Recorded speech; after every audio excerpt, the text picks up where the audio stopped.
The world is a constant flux of new global economies and evolving technologies.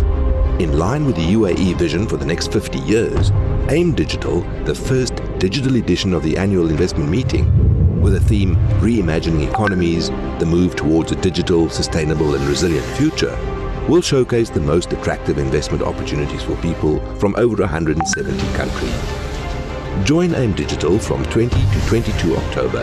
Visit aimcongress.com.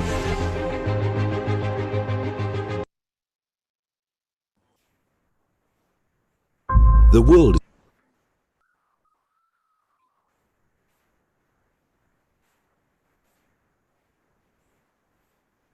Okay. Hello, everyone. Hope you're well. A very good day to people from different parts of the world. Very good morning, afternoon, and evening to everybody. My name is Mohammad Mukhtar Jahangir. I'll be moving shortly with my introduction. But here's to welcome all of you. I hope you're amazed by the video that's been played. This is the first digital edition of AIM 2020. We're all excited. I'm sure you are too for the forthcoming events. Let me first start off by saying thank you to all the participants who've patiently waited for today's competitions and have also prepared for it. I'm sure it's going to be a blockbuster of an event to see the best of the best startups compete for this first of its kind unique World Cup startup event. Moving on, I welcome you all to the first digital edition of the annual investment meeting, where the theme of the digital event is Reimagining Economies, the move towards a digital, sustainable, and resilient future. Isn't that impactful? AIM would like to thank the UAE Ministry of Economy, ISDB, and Emirates Angel Investors Association to support the startup pillar and our participants gathered here today.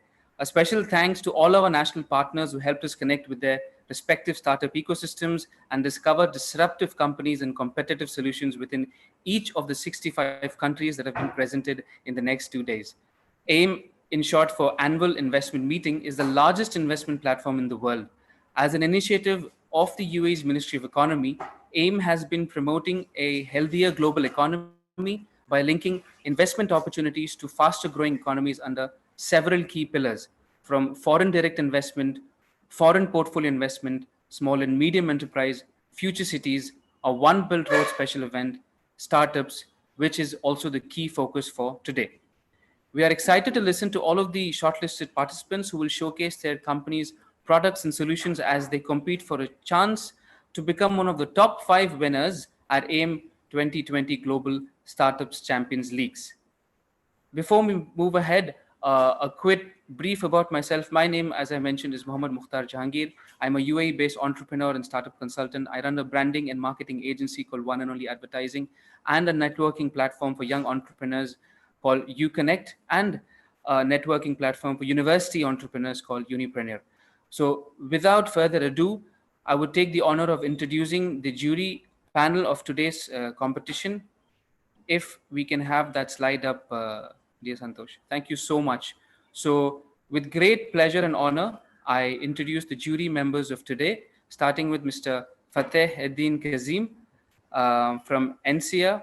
We have Audrey, the chairman of SA Innovation Summit and its foundation, Abir Kumsi, founder and CEO of Better Business, Norizam Abdul Qadir, Vice President, FinTech and Islamic Digital Economy, Malaysia's Digital Economy Cooperation, and Aisha Baku, Investment Lead, Links Program Development for International Development, Nigeria.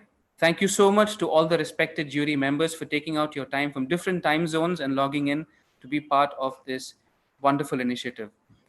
Furthermore, the next set of jury members who I'm honored to present are number 1, Sami Abu Saab, the CEO of Speed Accelerator, Katrina Chan, Director QBO Innovation Hub Philippines,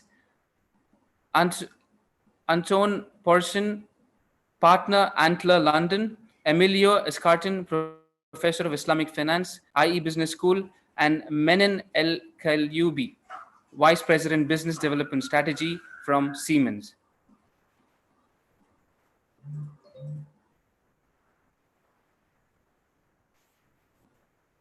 So, to all the jury members, once again, thank you so much for carving out time from your busy schedules to be part of this competition.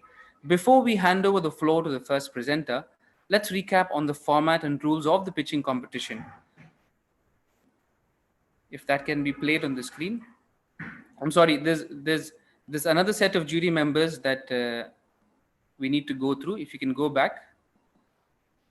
Yeah, my apologies. So our last but not the least and esteemed set of jury members are Mr. William Nijie, owner, founder, BPS Services, Mr. Marat Tolibayev, CEO and founder, Activat, Olodile Sonaken, Director of Investments, Growth Mosaic, Roland Oletu Oro, founder and CEO, Commodity Development Initiative Nigeria, Agri Business Register, and Muhammad Nawito, Incubator and Accelerator Program Manager, Wadi Makkah. Thank you so much. It's truly amazing and an honor to see jury members from different parts of the world, from esteemed organizations join us. Thank you so much. And now moving on to the interesting bit, the rules, which we all need to follow. Let me quickly read out them to you. As you can see on the screen, first, each startup will be given 8 minutes for the pitch, followed by another 2 minutes of scoring by our juries for the startup on the Startup AIM portal. There will be no Q&A with the juries. So you have 8 minutes for your pitch, followed by 2 minutes of scoring. I would recommend the startups to time themselves so that they finish well before 8 minutes and you're not cut off and interrupted. That would obviously spoil the flow of your presentation. Second, timekeeping for 8 minutes pitch will be managed by the AIM team via the Zoom chat box. So please take note of the timekeeping for the 8 minutes and you will be given an update and reminders on the chat box. Thirdly, kindly refrain from posting any messages, including promotional materials in Zoom chat room, unless you're a jury member or part of the organizing team. 4, in order to ensure minimal disruption throughout the competition, keep yourself on mute at all times unless you are the speaker. 5th, scoring by the juries for each startup will take place right after each presentation. Jury members, as soon as you're done scoring the company, please post a message stating done at the Zoom chat box. So this is for the jury members. Finally, the overall scores will be tallied up at the end of the competition and winners will be announced during the AIM Digital Awards ceremonies on 22nd of October between 4 p.m. and 5 p.m. Just a few technical reminding notes before we get started. If you experience any issues with your audio or video during the conference, just refresh your browser and that should take care of everything like it always does. Attendees, if you have any questions, please do feel free to post your questions in the video wall. We will share it with our participants and they will reply to you directly or through email. If you would like to connect with our participants, please move to the home lobby page and you can find the speakers by typing their names under the networking tab on your right hand of your screen. We welcome all of our audience to interact with each other on our chat wall. Also, please do not forget to tag us on social media handles with the hashtag AIM Digital. That's hashtag AIM Digital. Thank you. Now that we've gone through the rules, on to the exciting part, to the core of the things, to the league itself. I'm now going to go ahead and announce the startups. The champions are going to be competing with each other. And just give me a minute. First up is, before I begin, just want to confirm if everything is okay from AIM's team, from the attendees. Yeah, I hope we can go ahead. Considering that as a yes. And here we go. So first up from Australia, we have Chris. Welcome, Chris. Your time starts now, and all the best. Thank you so much. Hey, my name is Chris. I'm the co-founder and CEO of Upstreet. I hope you can all see my screen. Upstreet, earn shares as you shop. I want to take you on a little journey. Imagine this weekend you visit the Dubai Mall and with your partner and your daughter, and you're heading over to the Nike store, and your family is looking after the new Nike Air Force shoes, and you're just thinking, I have to pay that. That's all cool. But then after the checkout, your phone vibrates and you check your app and you actually see, hey, I just got 0.26 shares in Nike as a reward for your loyalty for shopping for Nike at Nike. And yes, you just did it. So this is the Upstreet concept. This is like earn shares as you shop. So we are a share loyalty program. What problem are we solving is that reward points are hard to redeem. They are overvalued, they devalue over time, and they're undifferentiated. We see a lot of pressure from the regulator to actually on the loyalty industry, and customers are more and more point fatigued. There are many, many programs out there. There's no differentiation. We think the loyalty industry is ripe for disruption. We built our fractional investment product, which rewards your customers with fractional shares. So we actually increase the loyalty and engagement with your customers. We increase the efficiency actually from your marketing spend, and we increase the sales from the companies by shifting the spend towards the companies who are offering this program. So we are actually creating a unique competitive advantage to increase top and bottom line of participating companies. So this is how the Upstreet app will look like. We are an app-first product where you easily can see where do you have your share rewards in, who is participating, how much you earn, and then we are also gamifying the experience with a virtual punch card. For our users or consumers, it will be hassle-free. So you link your bank account, you automatically get your rewards.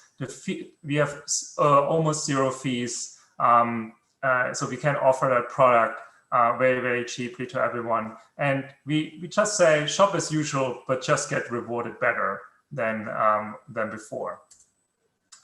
Here you see actually our partner schedule, and we are going live this week, which is very, very exciting.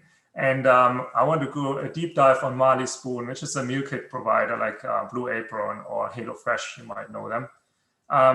So why is Marley Spoon doing this? Is they saw a huge demand on the meal kit front, over 100% in the last 6 months. So they have an accelerated growth, but they actually know that after Corona is over, we will see the normal churn rates of up to 50% in this first 6 months. So with Upstreet, they will give shares as a loyalty reward to loyal customers. And the idea is to increase the loyalty, reduce the churn rates, and increase engagement with the brand. And this is also our go-to-market strategy. Actually, Marley Spoon will email their customer base here in Australia with the offer, with the Upstreet offer, and that's how we will recruit our users, which is very, very exciting, which keeps our CAC low. Further is we are completely automatic. So we link your bank account and we can automatically see the transactions. So no swiping, no scanning of barcodes needed. And we have other various channels which we are just implementing. So you can point of sales on product scan and other transactions. And then we can reward with direct shares, with ETF and currencies or other ETFs and sectors. The addressable market is huge. So we're starting at the smallest in Australia, New Zealand, with $1 trillion operating revenue of companies, of listed companies.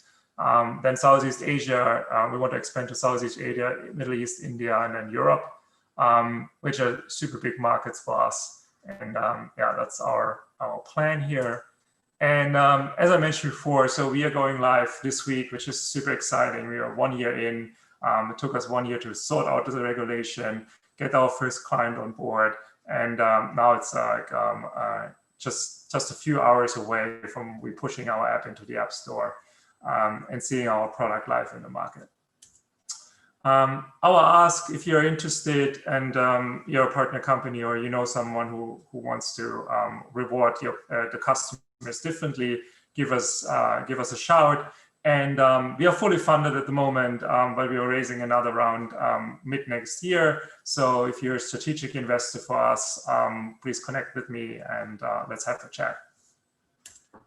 Thank you very much.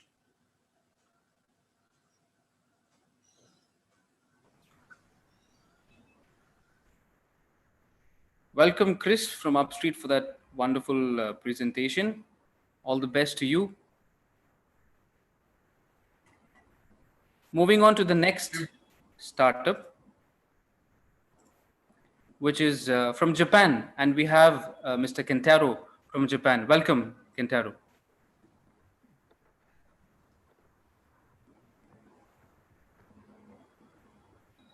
Hello. Yeah. I'm Yuki Hanyu, the founder of Integriculture Company, and Kentaro is actually our COO who has been the correspondent.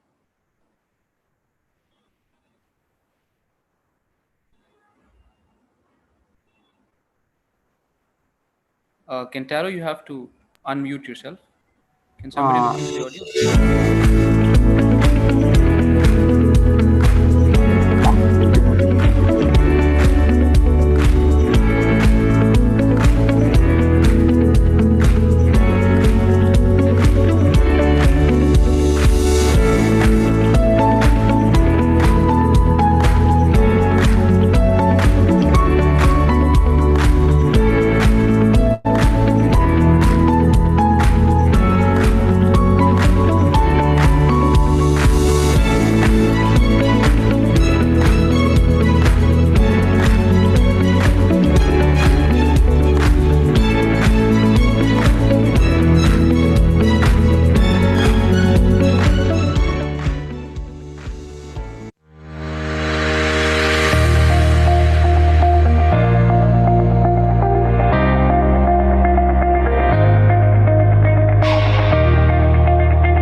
This is Yuki Hanyu from Integriculture Company speaking, and we develop cell-based meat, which is also known as cultured meat. The problem behind this technology is that our protein source is actually at a crisis. While seafood is at the brink of depletion, the environmental footprint of meat production, such as beef production, is also, its toll is very big. So it's actually costs more than 10 times the agricultural resources compared to getting protein from soy. And all these combined, and making up 18% of the global greenhouse gas emissions, and also 70% of deforestation. But on the flip side, because protein is something everyone eats, the market is also huge. It's about $2 trillion. Then there are options like plant-based meat or like insect food, as well as turning vegan. But obviously, this is not an option for everybody. So there's cell-based meat, which is conceptually simple. So you start with a few cells from live animals and grow the cells in a bioreactor using culture medium, and we have the food. And if this technology matures, what we can do is that the culture medium could be produced from algae, which could be grown on oceans, and meat can be produced even in urban centers. And resource saving is actually quite dramatic, minus 95% water use and minus 98% land use, which may be critical for countries like Japan, UAE, or Singapore, which is reliant on imported food. But the problem is, the technological problem is that it has been very expensive to produce cultured meat, because the core technique, cell culture, has been very expensive. So on the left, there's the 2013 demonstration, which costed nearly $250,000 or euro. And then And then after that, there's an attempt by Memphis Meats, but it still has been rather expensive. But if you look at why cell-based meat is so expensive, is you look at is because the culture medium is expensive. And if you look at the culture medium, you see the basal medium is not that expensive, but it's actually the growth factors, which is also known as hormones, being very expensive. Then we looked at the natural systems like cow body or fish body. There, what's happening is that you don't go to pharmacy to buy those expensive growth factors or hormones and inject into cow or fish to make the body grow. The body grows itself. And how it happens is, what's happening there is that internal organs like liver and pancreas are producing their own hormones and making the body cells grow. So that's basically what we are doing in our bioreactor system. So we have connected bioreactor system, and each contain some organ cells like liver cells or pancreatic cells, as well as muscle cells. And what's happening here is that growth factors produced by the liver cells are growing the pancreatic cells, and the insulin produced by the pancreatic cells are growing other cells. So basically what's happening here is that the body cells from each organs are making each other grow, as it happens in natural systems. That way, we have basically and made it unnecessary to add any growth factors or hormones from outside. And that leads to the dramatic cost reduction of cell culture to 1/10,000th or even lower. And we are scaling up the system to produce cell cultured products.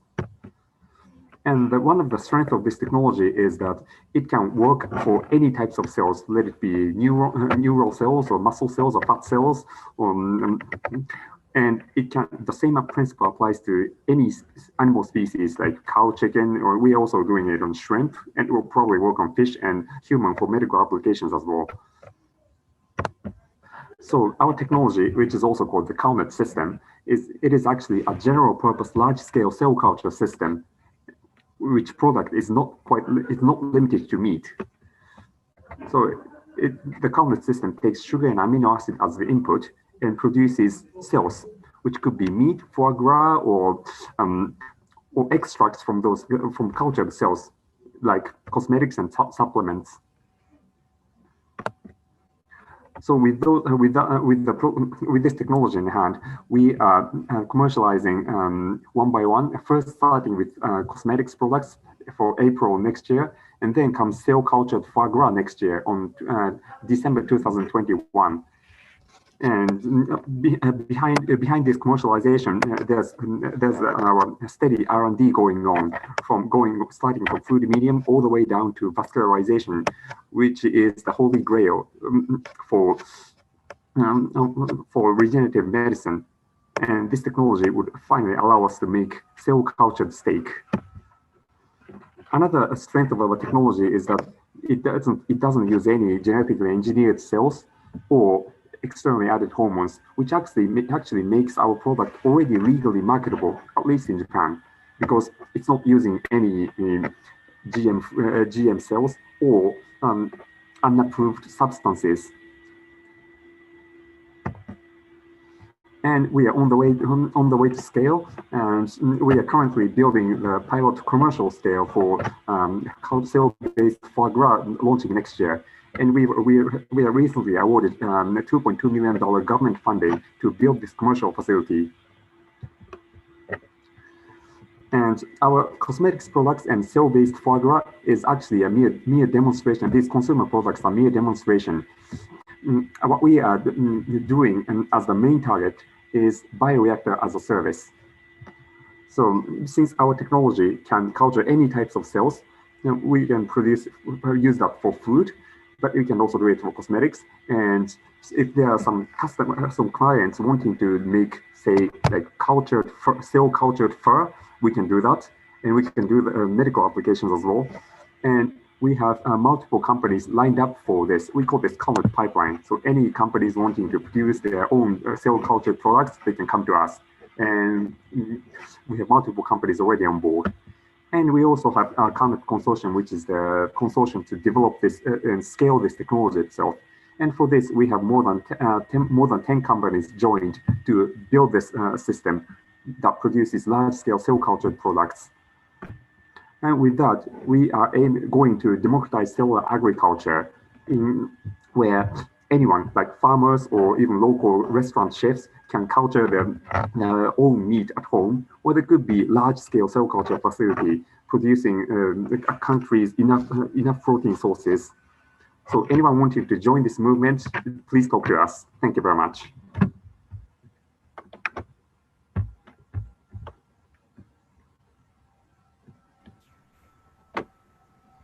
Thank you so much, Kentaro from Japan. That was a mouth-watering presentation, to say the least.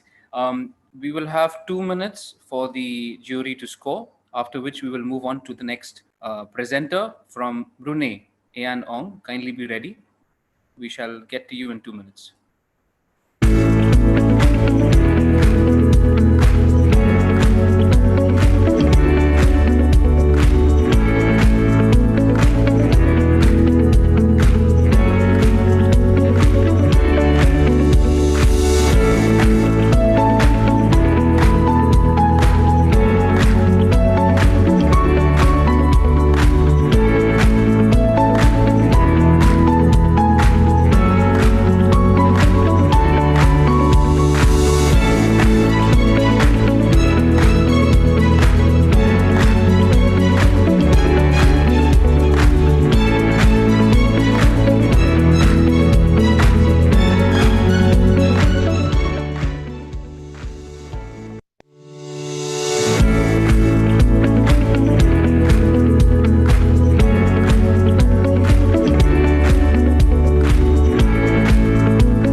Great. All the judges have finished scoring. Thank you for the same. And now moving on to the next presenter from Brunei, Ian.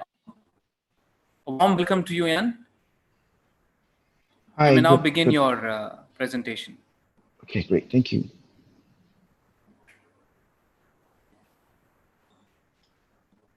Can you see my screen? Okay. Yeah, we can see your screen. It's perfect. Audio, video is perfect. You're good to go. Hi, everybody. My name is Ian. I'm the founder and the CEO of Innovero. We are based in Brunei. Innovero is the first Brunei-based startup that focuses on providing end-to-end enterprise solutions through innovative methods with drones, IoT, and software. Our enterprise consists of two, drone as a service and software as a service. With this, we are helping to improve project situational awareness, improve project standards, ensuring compliance to requirements, reduce cost, delays, and mistakes, health and safety improvement, high quality data acquisition for data-driven decision making. Most important, our vision is to be pioneer in the local drone industry that creates both demand and supply for all drones-related services, stimulating economic growth and increasing of awareness in the role of drone industry supporting Industry 4.0. And our mission is to create innovative solutions for the industry to be more efficient and cost-effective, doing operations and create local job opportunities. These are the three potential problems that we find or sort of understand. One is difficult to collect real-time data to make better decisions. Traditional inspections is manual and time-consuming and therefore expensive. High human risk and unnecessary shutdowns before entering the site or before starting any task can be also costly.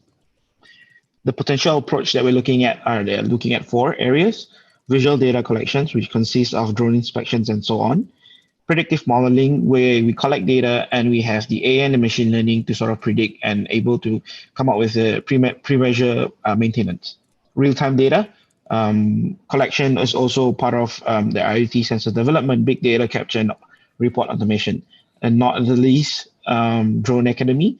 So in this Drone Academy, we will focus on research and development, one-stop education center for drone pilots, and a partnership with the local government aviation. Our current clients at this 2020, we are very thankful again for this opportunity. As of now, we are already pre-revenue at the early stage. And these are our clients that we have been serving so far. Department of Agriculture are our main clients, and so on. Here we have project samples of health crop monitoring. As you can see here, they are between 4 weeks, between week 2, week 3, week 4, and week 5. We use the drones to collect data. As you can see within the box, it's very simple. Overly green, yellow, and red. It means healthy, not healthy, and in danger. So here we have overly green, week 3, week 2, and then week 4 and week 5, there's a slight changes in color. And week 6 overall, 1 week, there's this ongoing outbreak. It's called the bomb, so known as bomb in our country. And it's also known as Bena Perang. So these are the data that we've collected. And so far, with this data, we sort of also predict and come up with predictive solutions to sort of counter these problems. As you can see on the right hand, we also help to assess the damage. As of now, as the government spends money as the government asks the farmers to slash and burn, the government would sort of reimburse them 100%. But because of the data that we collected and the information that we collected from the farmers, this will help the government to save a little bit, 50% of cost in terms of reimbursement to the farmer. This is our local partners that we have been so far. Innovero has been in the market for about a year plus. We have made local partners with our Department of Civil Aviation, DHI Environmental Service, the local universities, UTB and UBD, and our strategic partners. We recently onboarded Flying Labs and V Robotics. They are community building NGOs, anything to do about drones. And DJI and also Sanyong and Flare are our equipments that we've been using. This is sort of the roadmap that we're looking at. Innovero between 2019 and 2020. We are one of the survivors of COVID. We managed to pick up projects and start revenue by late quarter 2, quarter 3, and managed to secure projects up to USD 50,000. In the end of 2020, quarter 3, quarter 4, partnership with government bodies, and the official launching of an application app or an online platform where we sort of help to monitor the drone activities in Brunei. And also at the end of this year, we also would like to establish our launching our Innovero Academy. In quarter 2021, from Q1 and Q2. We are preparing ourselves to enter the oil and gas industry, creating our very own IoT solutions and onboarding Flying Labs into Flying Labs Brunei. Stage 4 of the year 2021, Q3 to Q4, we also would like to start our research and development of our very own drone solutions, integration of AI and machine learning with drones and sensors to enhance better operation. And stage 5, expansion into international markets with Asian countries, creating our very own data process platform. The most ultimate goal for Innovero here is to create an autonomous platform, the age of IoT autonomous. So as you can see, we have the drones and the IoT sensors, AI, machine learning, the cloud, and the dashboard. So how is this relate? For example, in a farm or even in oil and gas, each of these assets will be tagged with sensors. Could be vibration, could be heat, could be pH level, and things like that. IoT sensors triggered, drones fly and collect data, visual data, and push all this data either back to the cloud, or AI machine learning will help to process the data and push out to the dashboard. And from the dashboard, they'll have different types of alert, will alert the project owner or the contract holder that there will be a ongoing. As of so far, we've come up with the data collection and the IoT sensors, but integrating in both of them, this is the part where we are growing at. So on this ask, we are looking for a seed funding amounting to 450K for the next 24 months, technology partners and experts, and also not the least, market access. As you can see, most of our spending or expenditure will be focused on R&D and also hiring the right local partners. In Brunei, we have difficulties of looking for experts in tomography, in agriculture, or even reading certain sensors and LiDAR and stuff like that. So this would entitle us to sort of grow and have our very own solutions. And this is pretty much it. Thank you from Innovero.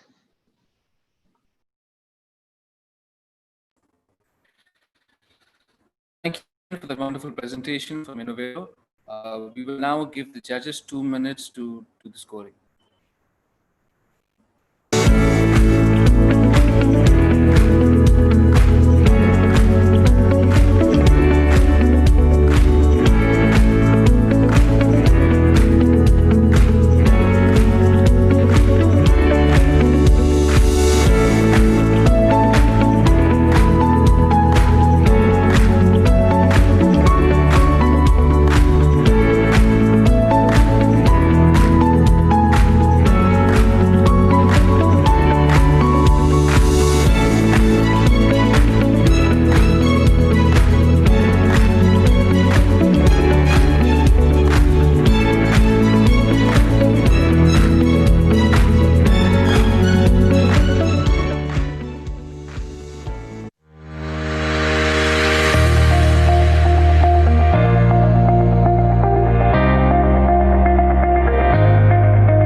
Thank you, Julie, for your scoring. We now move on to the next participant from Kazakhstan. We have Asuan Saimov. Welcome, Asuan.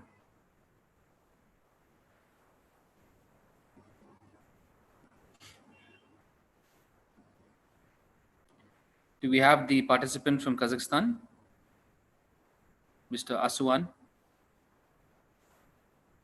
Aswan Saimov.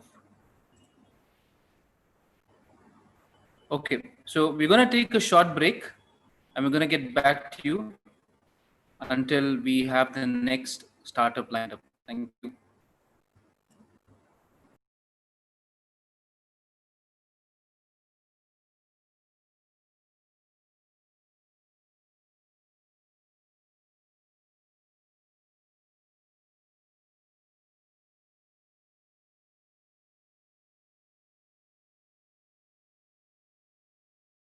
The world is a constant flux of new global economies and evolving technologies.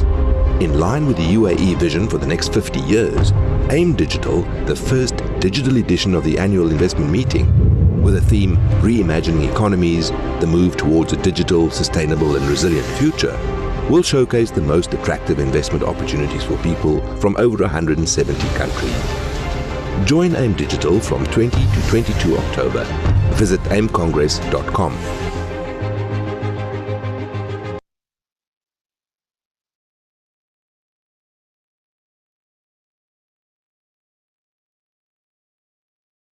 The world is a constant flux of new global economies and evolving technologies.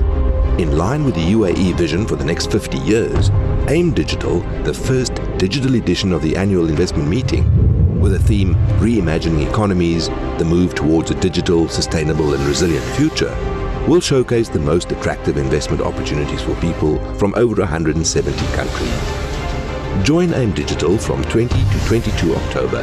Visit aimcongress.com. The world is a constant flux of new global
Thank you, everybody, for your patience.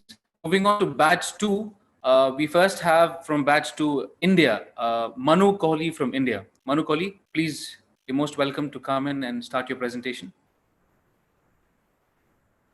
Mukhtar, Manu is joining in. He's logging in. Okay. Is he going to present or yourself?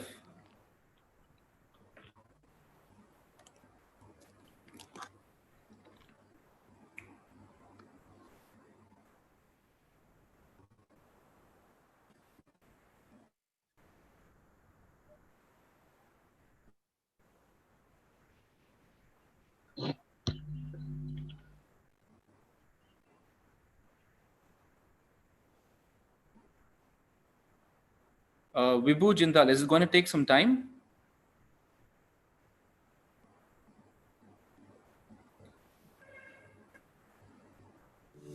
Hey, Manu, join in. Have you joined in?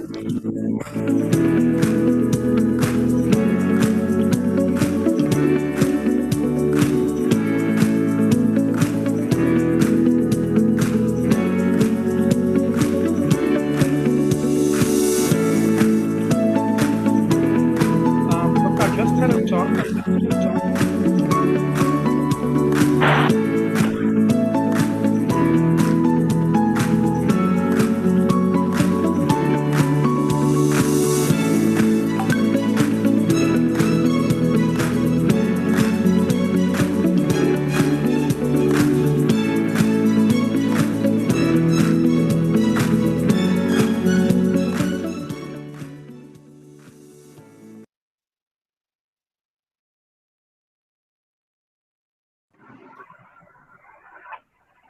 Yeah, the team from India, are you ready now?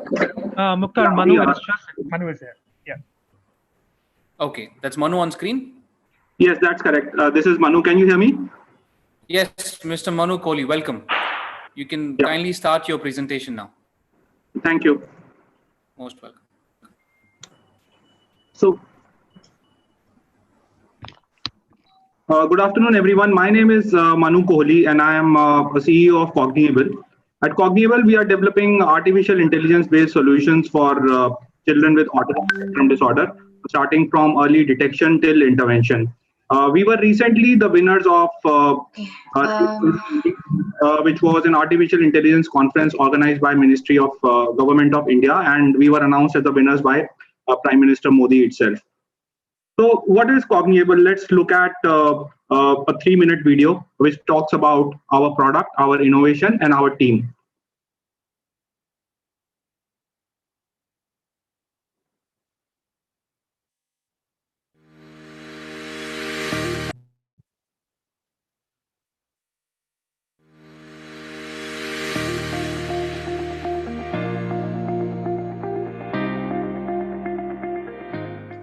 Cognable is a digital platform developed on artificial intelligence technologies for the early screening and treatment of children with autism spectrum disorder.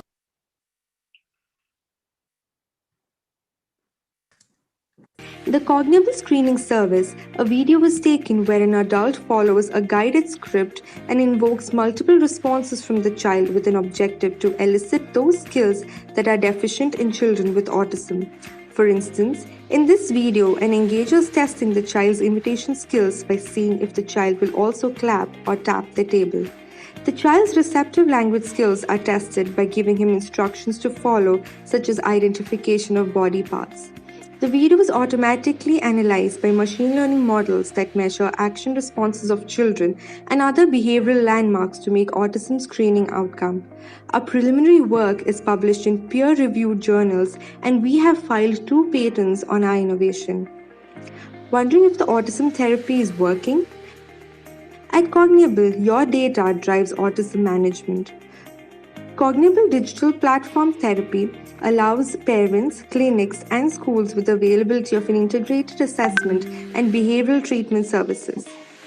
Cognable provides clinicians to create personalized plans for their learners with the click of a button and tracks the child's progress from any remote location. Clinician starts the process by executing various evidence-based assessments for a child remotely, And then the software suggests a list of skills that need to be incorporated in the child's short-term and long-term plan. Cognable app guides parents through a structured training and intervention sessions at home. The personalized plan consists of skill development targets that the child lacks, training videos, teaching protocols. Parents can record progress of the child through a click of a button, and based on the progress, the plan is updated regularly. The app allows parents and clinicians to record opportunities of language development, meal, medical, toilet, and behavior data that forms the basis for intervention plan development. The therapy plan brings parents and clinicians on a common digital platform and increases the capacity through training curriculum, lesson plan, chat support, and video tutorials and data-driven therapy customizations. An elaborate dashboard provides an opportunity for clinicians and therapists to see the progress of the child and generate personalized IEP and progress reports with the click of a button.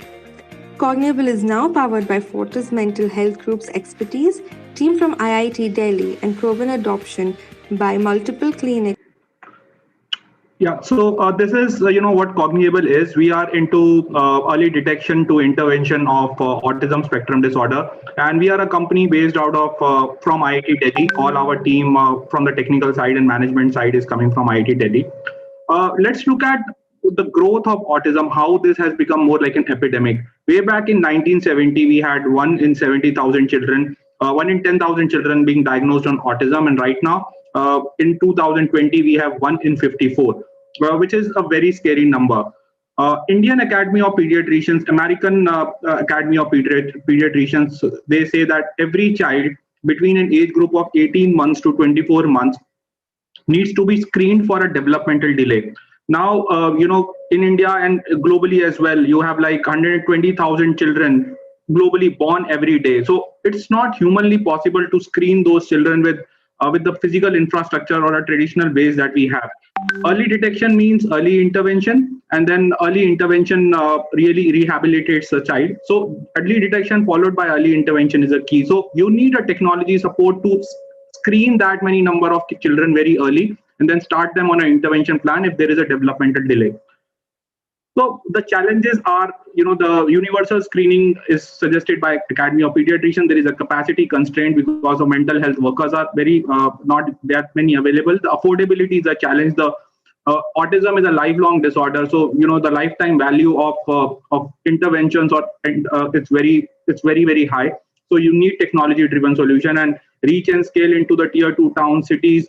Especially during the COVID-19, we are seeing a huge demand of our services because it's able to reach to the remote locations of India, Bangladesh, and recently Nepal, where it could have never reached before.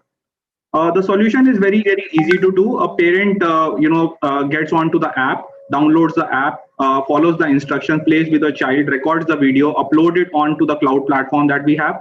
AI model analyzes that and suggests that if a child is on a risk.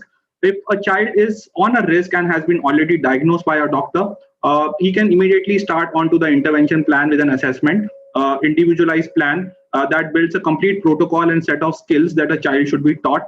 And then, the progress of the child is captured onto the app, and the longitudinal data is used to further personalize the plan. So with our app right now, we are actually empowering the clinics to, electronically run their clinics with their therapist and with the parents, ensuring the business continuity and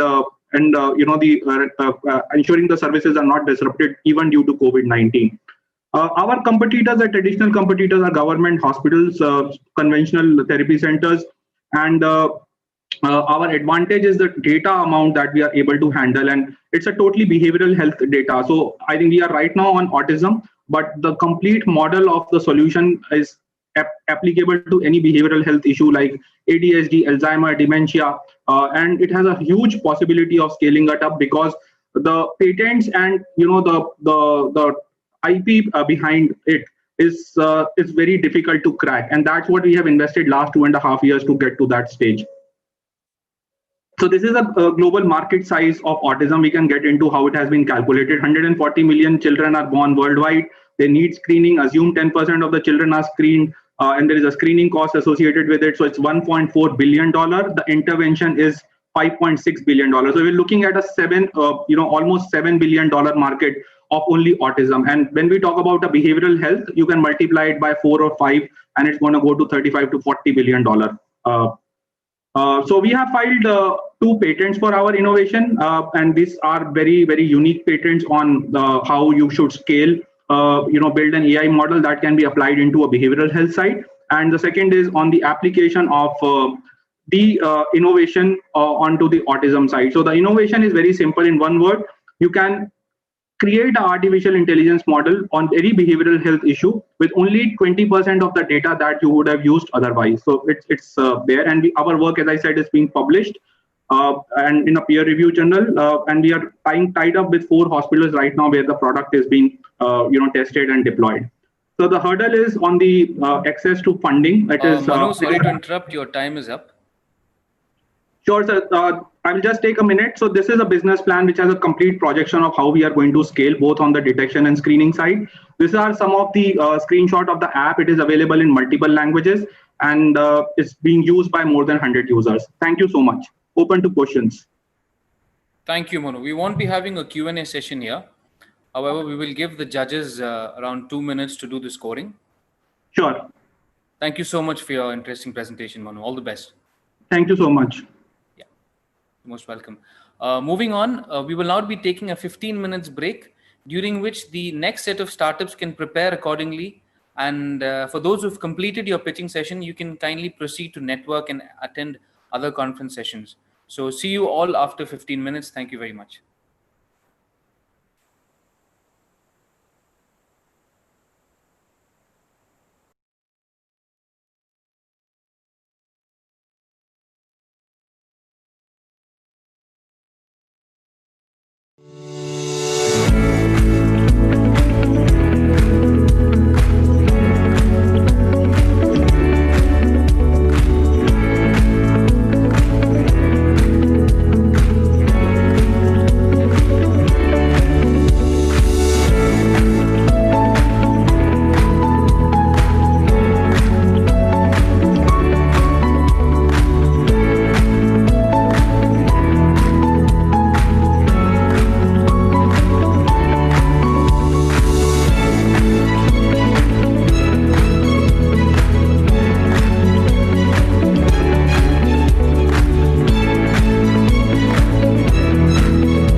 The world is a constant flux of new global economies and evolving technologies. In line with the UAE vision for the next 50 years, AIM Digital, the first digital edition of the annual investment meeting, with a theme Reimagining Economies, the move towards a digital, sustainable and resilient future, will showcase the most attractive investment opportunities for people from over 170 countries. Join AIM Digital from 20 to 22 October. Visit aimcongress.com. The world is a constant flux of new global economies and evolving technologies. In line with the UAE vision for the next 50 years, AIM Digital, the first digital edition of the annual investment meeting, with a theme Reimagining Economies, the move towards a digital, sustainable and resilient future, will showcase the most attractive investment opportunities for people from over 170 countries. Join AIM Digital from 20 to 22 October. Visit aimcongress.com. The world is a constant flux of new global economies and evolving technologies. In line with the UAE vision for the next 50 years, AIM Digital, the first digital edition of the annual investment meeting, with a theme Reimagining Economies, the move towards a digital, sustainable and resilient future, will showcase the most attractive investment opportunities for people from over 170 countries. Join AIM Digital from 20 to 22 October. Visit aimcongress.com. The world is a constant flux of new global economies and evolving technologies.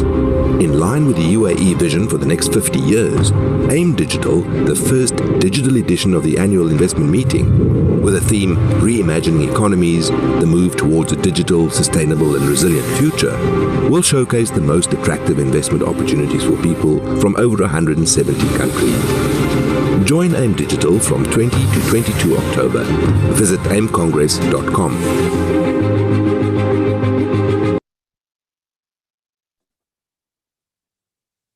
The world is a constant flux of new global economies and evolving technologies. In line with the UAE vision for the next 50 years, AIM Digital, the first digital edition of the annual investment meeting, with a theme Reimagining Economies, the move towards a digital, sustainable and resilient future, will showcase the most attractive investment opportunities for people from over 170 countries. Join AIM Digital from 20 to 22 October. Visit aimcongress.com.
The world is a constant flux of new global economies and evolving technologies.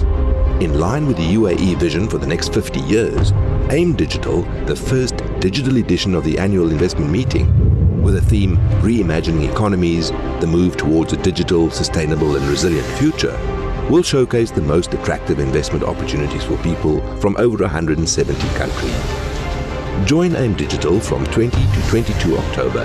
Visit aimcongress.com.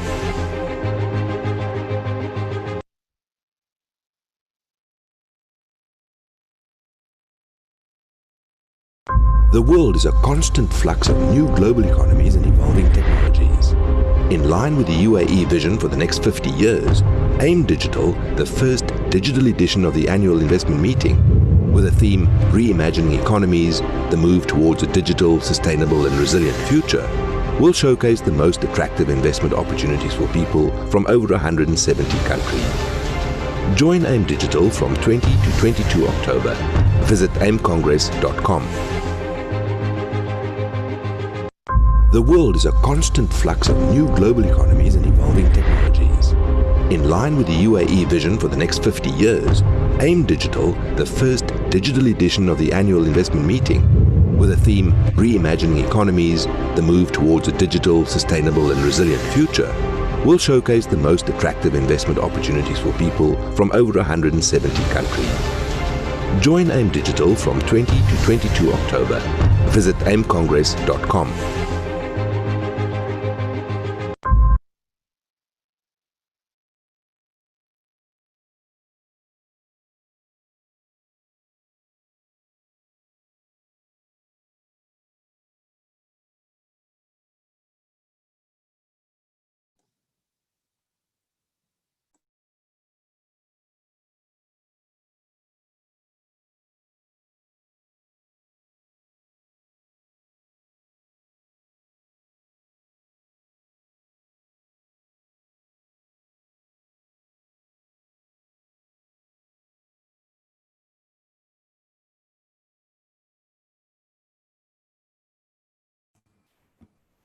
Okay, we're back. So welcome back, everybody. Thank you for your patience.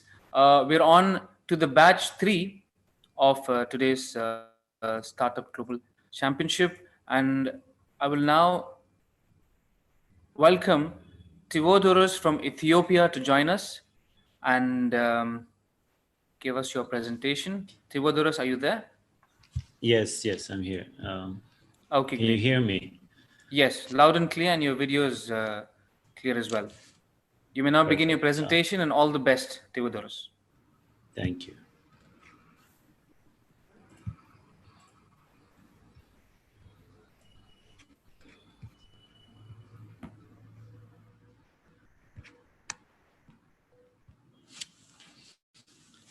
Okay, good morning, everyone. My name is Theodoros. I'm the founder of Makafo. Makafo is an online car-sharing marketplace that connects car rentals services providers with travelers. It can be seen as the Airbnb of cars or car rentals.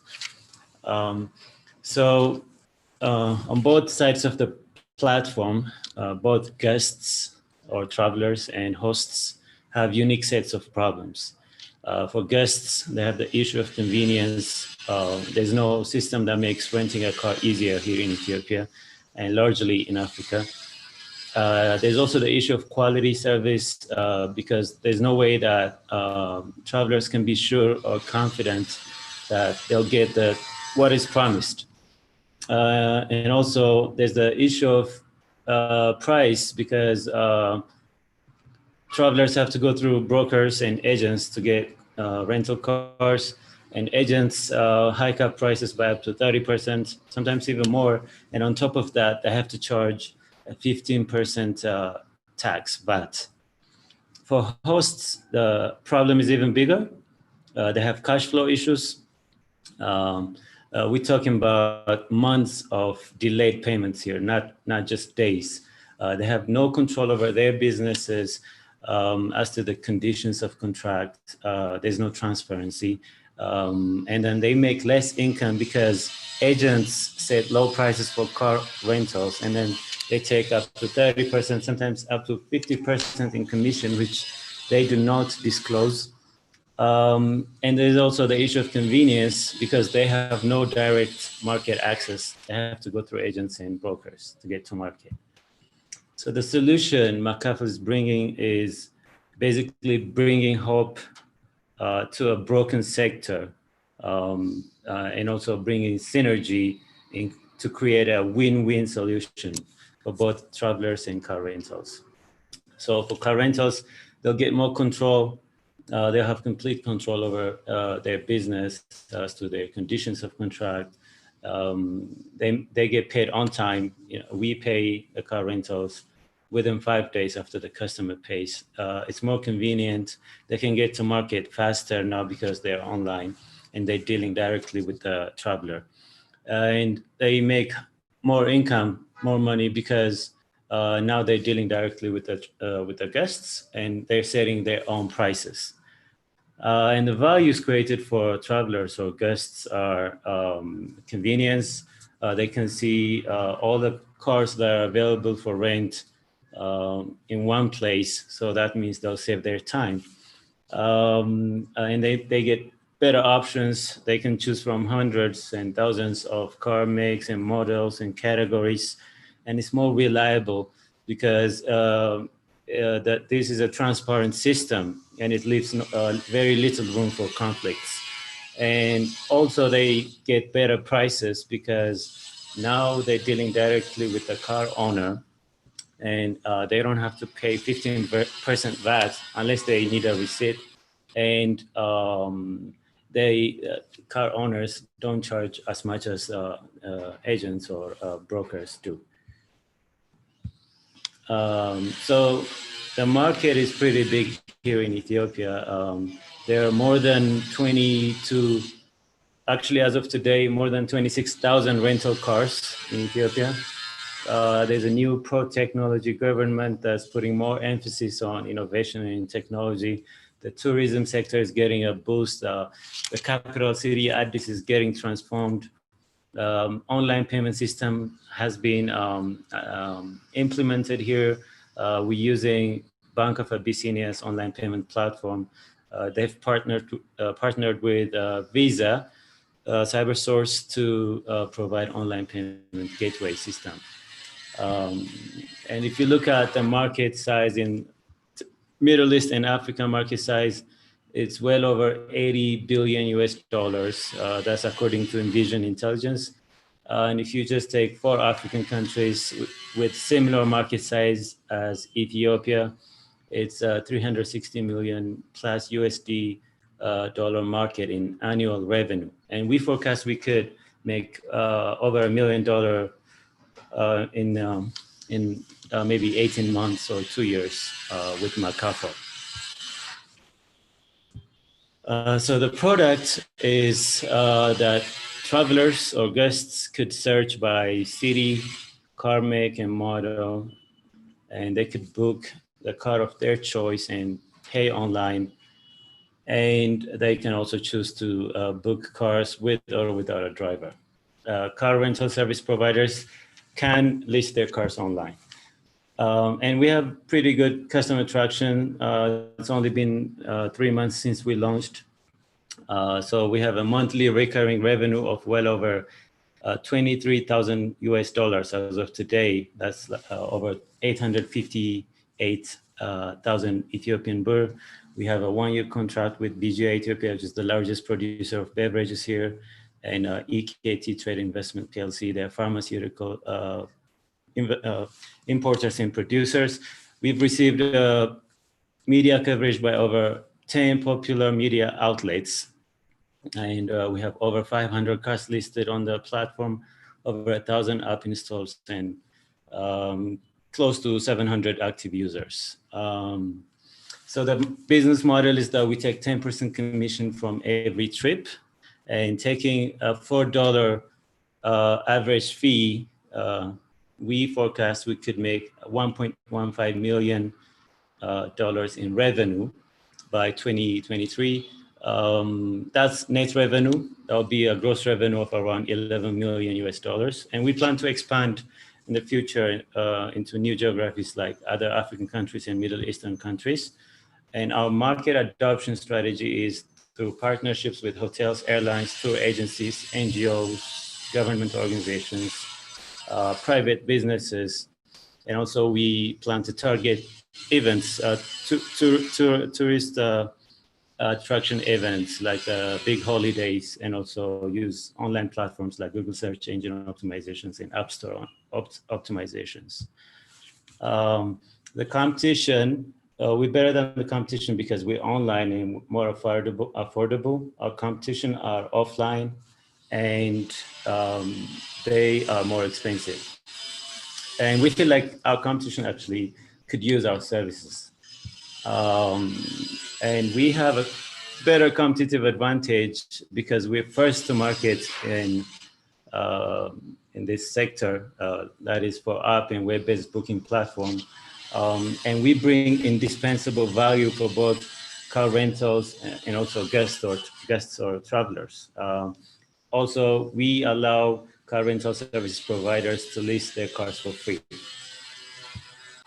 So the team, I'm the right person. I feel like I'm the right person to run this company because I've been in this industry, the car rental industry, for nearly 3 years now.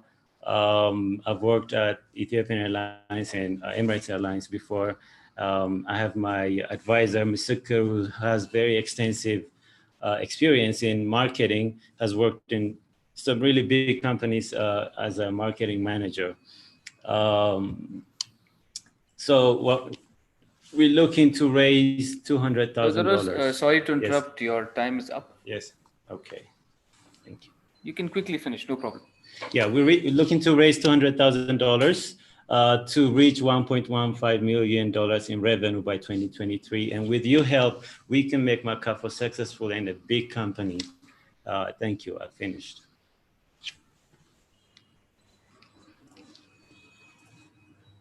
Thank you so much, Theodoros, for that wonderful presentation and all the best. Moving on to our next presenter from Estonia, we have Edilson. Hello. Yeah, and I'm sorry, we will be taking a break of 2 minutes to give the jury their scoring time. So okay. Edilson, if you can give us 2 minutes, please. Thank you. Okay.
Okay, thank you so much. Now, up next, we have from Estonia, Edilson.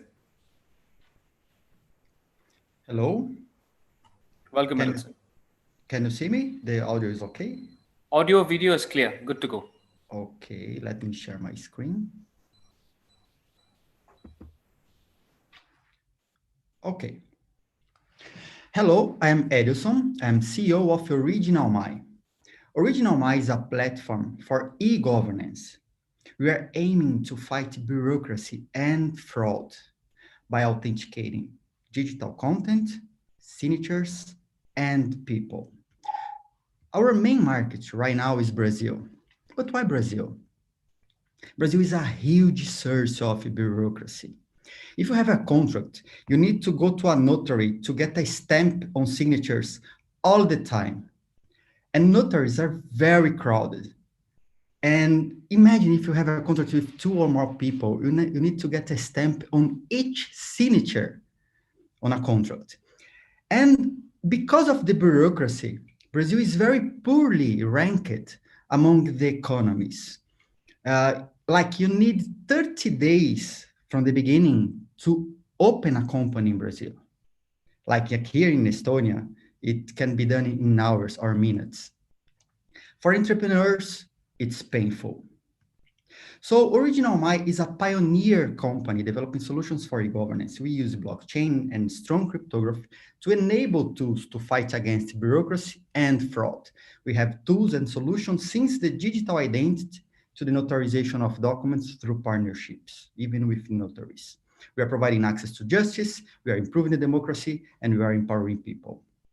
The big problem, as I said, is the weak governance and the bureaucracy associated.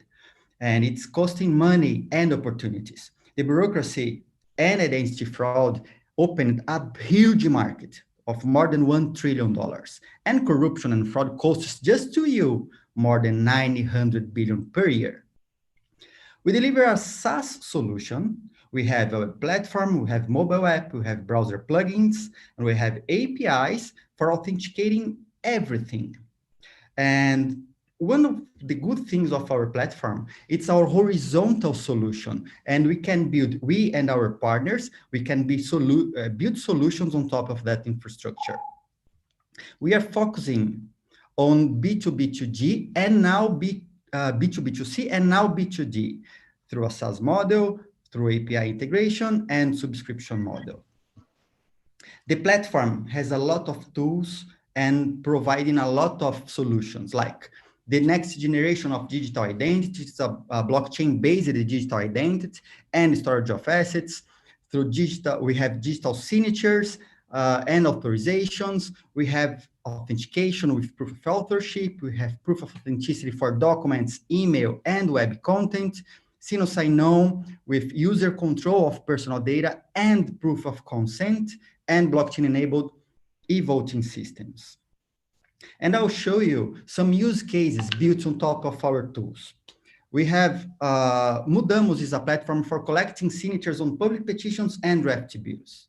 Before them, all the signatures should be collected on paper, and it was impossible to validate. Brazil has 15,000 notaries, impossible to validate. And now, Brazilian government has approved 2 bills that has been done with collecting signatures through Mudamos. It's a huge improvement for a democracy like Brazil. And because of that, Mudamos is winner of the Global Impact Challenge from google.org. Remember, I said 30 days for opening a company. We did a partnership in the northwest of Brazil to do a proof of concept, and now we reduce the time for registering a company to 1 working day because we can validate all the process digitally. They don't need paper anymore, and it's saving resources from entrepreneurs of more than $5,000 and more than 5,000 hours working in process, bureaucracy, stress, and everything.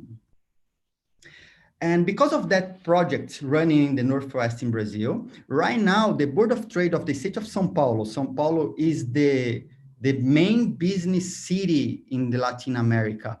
They are studying the use of blockchain to register companies. So we built the concept in a small state, and now we are negotiating, and the roadmap is until 2021, at the end of the next year, we will have the project running in São Paulo as well. We have the proof of authenticity for web content. It's a tool for preserving web evidences to fight against defamation, fake news, cyberbullying, and others. So we are helping cyber police and lawyers to fight against cyber crimes. And one of the important things, we had a decision, a very important decision in the Court of Appeals in Brazil, saying the platform is able to prove the veracity and existence of the contents. And now thousands of evidences are being preserved to court proceedings in Brazil, with many courts already approving this kind of tool. Before, it was by notarization of the web evidence. The costs were like 1,000 per evidence, and we reduce it to some dollars, some euros. So we are providing with that access to justice to people who could not before.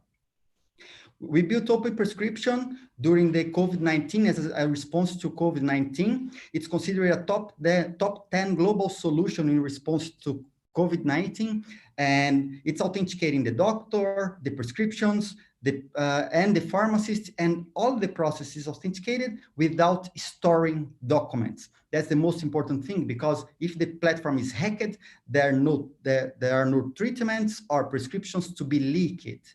And we have more than 1,000 prescriptions already done, what means 1,000 people staying in home and having the treatment. We developed the HEL, means voice in Estonian. It was the first proof of concept of secret voting in public blockchains. We implemented over Helios protocol with more than 12 million votes. And the solution right now is being considered by Brazilian government.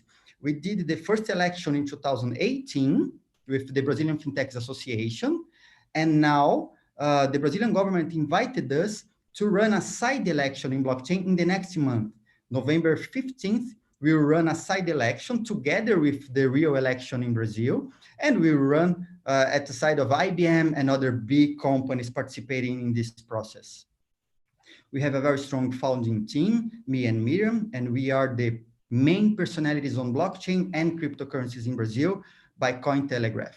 We are very well ranked. I am a security information specialist, and she's an expert in product and processes.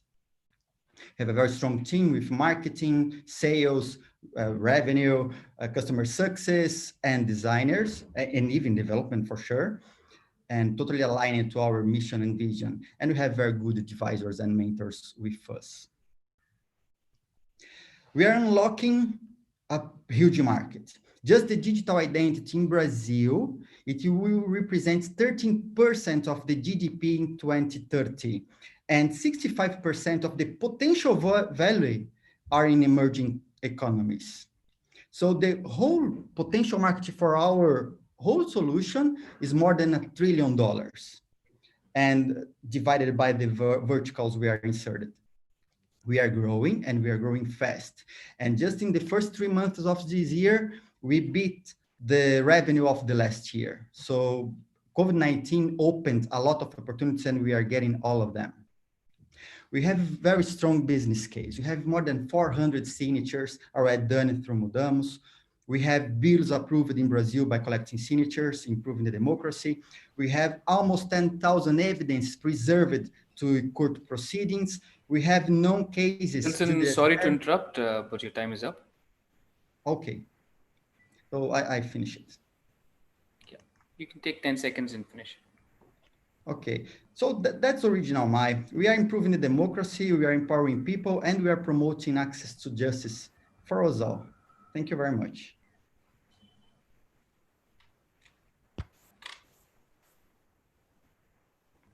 So let me stop in the share. Okay. Thank you so much, Edelson, for that very empowering and insightful presentation. We will now give the judges 2 minutes of time to score. Okay, thank you. Constant flux of new global economies and evolving technologies. In line with the UAE vision for the next 50 years, AIM Digital, the first digital edition of the annual investment meeting, with a theme Reimagining Economies, the move towards a digital, sustainable and resilient future, will showcase the most attractive investment opportunities for people from over 170 countries. Join AIM Digital from 20 to 22 October. Visit mcongress.com. The world is a constant flux of new global economies and evolving technologies. In line with the UAE vision for the next 50 years, AIM Digital, the first digital edition of the annual investment meeting, with a theme Reimagining Economies, the move towards a digital, sustainable and resilient future, will showcase the most attractive investment opportunities for people from over 170 countries. Join AIM Digital from 20 to 22 October. Visit aimcongress.com. The world is a constant flux of new global economies and evolving technologies. In line with the UAE vision for the next 50 years, AIM Digital, the first digital edition of the annual investment meeting, with a theme Reimagining Economies, the move towards a digital, sustainable and resilient future, will showcase the most attractive investment opportunities for people from over 170 countries. Join AIM Digital from 20 to 22 October. Visit aimcongress.com.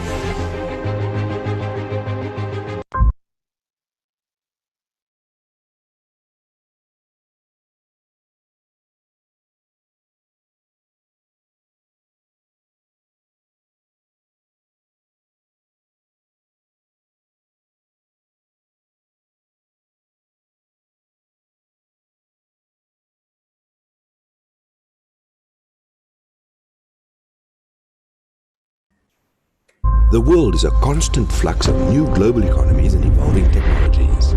In line with the UAE vision for the next 50 years, AIM Digital, the first digital edition of the annual investment meeting, with a theme Reimagining Economies, the move towards a digital, sustainable and resilient future, will showcase the most attractive investment opportunities for people from over 170 countries. Join AIM Digital from 20 to 22 October. Visit aimcongress.com. The world is a constant flux of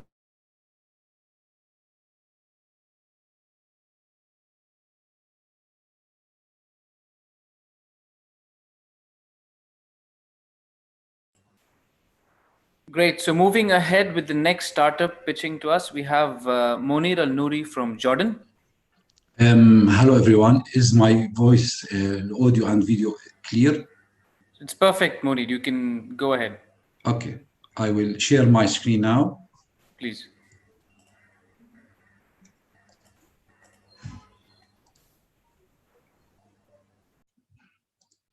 Okay. Sharing file is easy, whether it's PDF, PowerPoint, or website. However, passing it as a video file will require technical knowledge from users. My name is Munir, and I'm here to show you a simple and advanced tool to make it easy, which we call Salasil Desktop Video Authoring and Live Broadcasting Tool. The story behind Salasil Desktop is that we found the instructors, teachers, and help desk officers are facing a huge problems with making a video and share it in an easy way, since the traditional way of making videos are consuming time, money, and require technical background from them. We saw the problem there and decided to develop a software that tailored specifically to knowledge communicators who are looking for an elegant authoring tool with simple UX and UI as well. And it could be integrated with any platform, educational, training, or corporate platforms. Salasil Desktop is the first Arabic screen recording and broadcasting software. Gives users the ability to record their computer screens, webcam, and voice, yet for its intuitive user interface, you will be able to explain your ideas well without the need for technical knowledge. Mr. Munir? Yeah. Sorry, but you will have to share your screen. Your screen is not visible right now on Zoom. Yes, please share your screen. Sorry, I'm really sorry.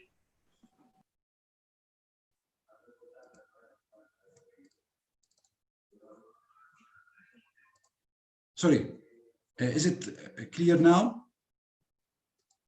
Yes, it's visible now. Okay. Sorry. Okay. Salasil Desktop is the first Arabic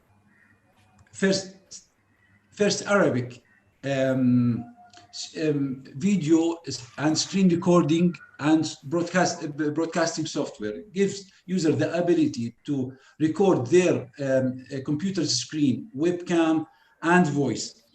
And also, you can explain your ideas without the need for any technical background, just using your personal computer as a studio. And that's because of Salasil Desktop's simple annotation on-screen toolkit, which contains writing tools, presentation tools, and the ability to edit your video and audio using our built-in video editor as well.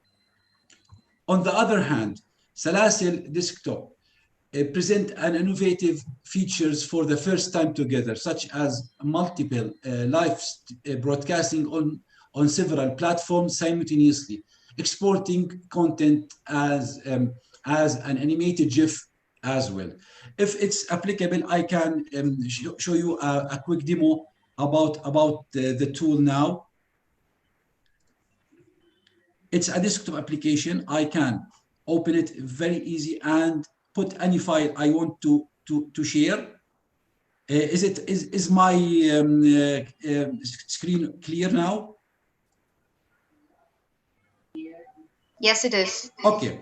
All what I need to do is start and make annotation and start recording from here, and all will convert it to a video, a simple video with a very small size. Actually, we shrinked the HD minute from 70 mega to just 10 mega, 10 mega per minute. So when I finished, all will converted, as you will see, to a video file in very easy.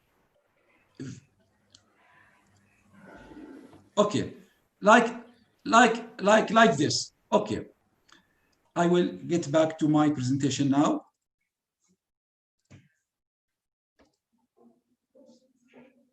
Okay. Salasil now, we do B2B and B2C business models based on subscription business model, actually. So offering different plans regarding the segment. Besides that, we can take extra fees for the white labeling, as we did for the MOE in Emirates. Salasil Desktops serve several segments, actually. We started with educational sector, school K-12 and higher education. Then we moved to corporate and training centers. Actually, one of the biggest training centers in Jordan and the region, called Sarh, are using our tools internally now. also Profex, Zain, the telco operators are using our tool now. With more than 30K institutes in the Middle East and GCC regions, we will target 50 institutes as a 0.5% to generate more than 100K, 1,000K USD at the first year, which we already achieved now. And with more than 20K educators in the region, we are now on the right track to be one of the biggest leaders in GCC and Middle East for video authoring tool as well. We have several success stories, actually. Cooperation with Zain Telecom Operators, one of the biggest telecom in the region. But I want to shed a light on another huge success story with Ministry of Education in Emirates. We signed an agreement with them to provide MOE in Emirates with educational portal called Al-Diwan, with our tool Salasil Desktop to be used by more than 15,000 teachers all over the public schools in UAE. And we duplicate this success story now with MOE in Oman. As a first Arabic tool, we provide a comprehensive solution to compete with global players and depending on innovative technology and pricing models. We have a huge experience in EdTech solutions. I'm a serial entrepreneur with more than 20 years in business, and our CTO have more than 20 years of experience developing solutions in Jordan and GCC as well. Bill Gates said once, content is king. In Salasil, we enable authors to build their own kingdom since 80% of the world's internet traffic will be video. Thank you very much.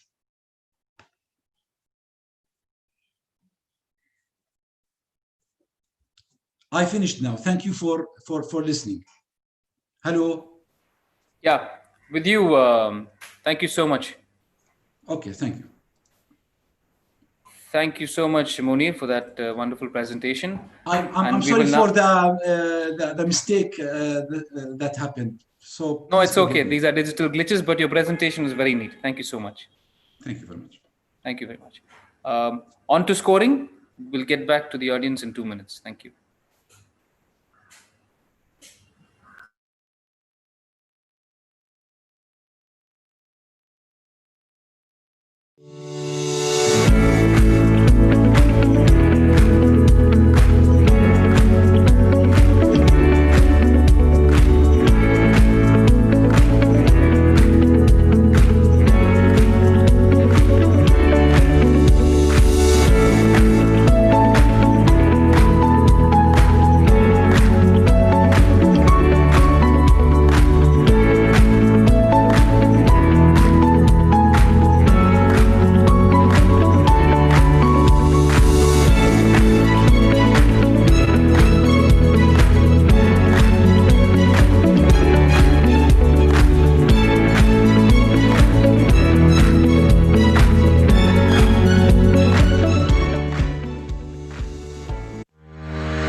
Okay, now that the judges have scored, on to the next startup.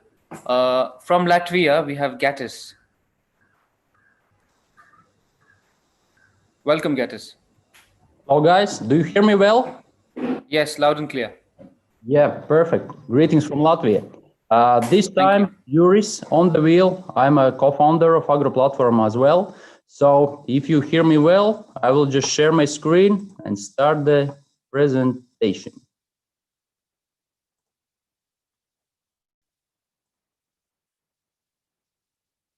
Can you see the landing page?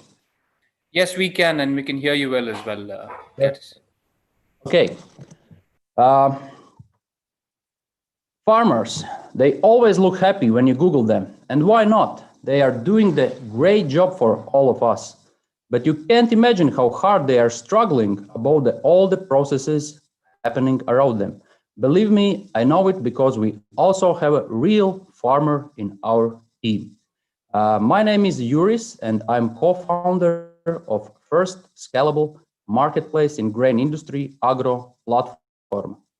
One grain deal for a farmer and a grain buyer is hard and painful job because it's still happening in old school style via phone. They have to make at least 20 phone calls just to have a price and quality offer. They have to appoint a meeting just to sign the contract. And there are situations when dozens of farmers are calling to one grain buyer at the same time just to fix the grain price from commodity stock exchange table. And for sure, it's a mission impossible for grain buyer to serve them all at once. So that's why me and my business partner Gatis, who is also a farmer, connected our 15 years experience in technologies and finance to create Agro Platform. Trade your grain online, move physical market to digital environment, and trade 10 times more effective. That's our slogan. Now farmers and grain buyers can publish their deals, bid the price, and sign the contract online with Agro Platform digital signature. And more, they can fix the future price of the grain from commodity stock exchange table in real time with just 3 clicks. Just 3 clicks and you're done. We are operating in the market that produces 300 million of tons of grain and generates 60 billion euros. Our business model is to charge 50 euro cents per each ton that is sold or bought in Agro Platform.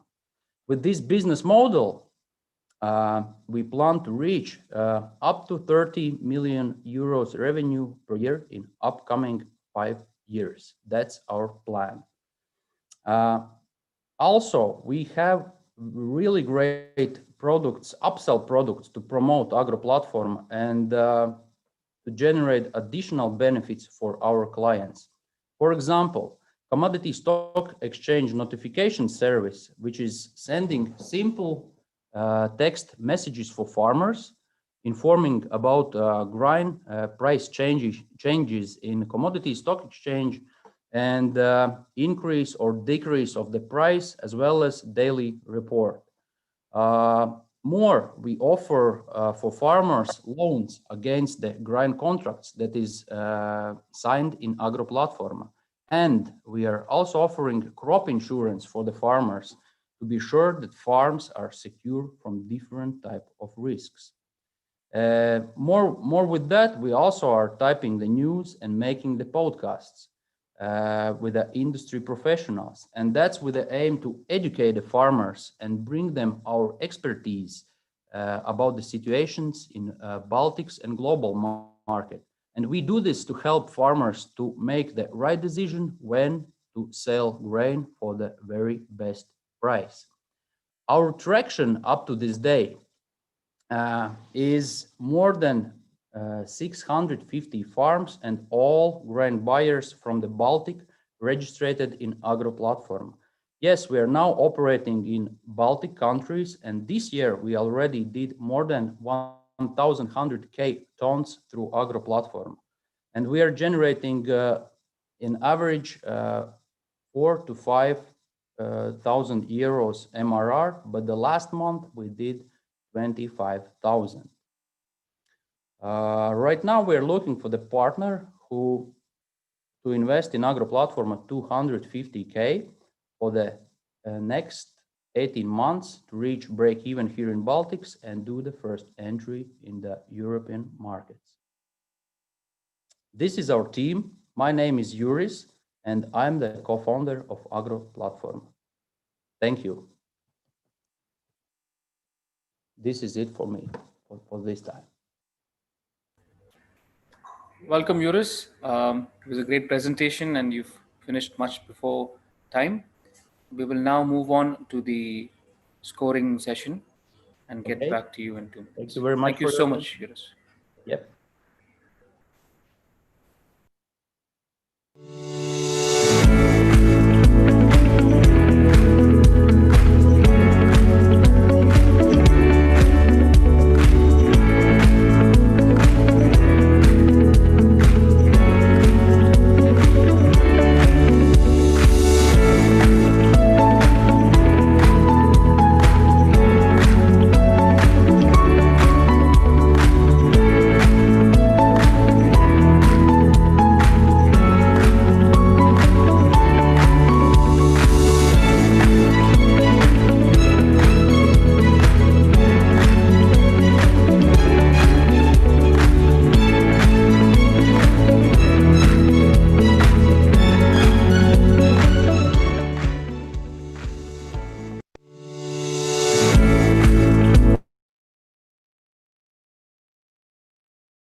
Okay, and moving on to the last starter from this batch 3 is Umar Itani from Lebanon.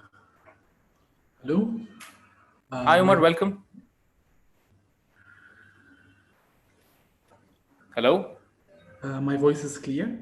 Voice is loud and clear. Will you also be sharing a presentation? Yes, definitely. Yes, perfect. Okay, you may begin. Thank you. Okay, I'll share the presentation right away. Okay. Okay. Can you see my screen?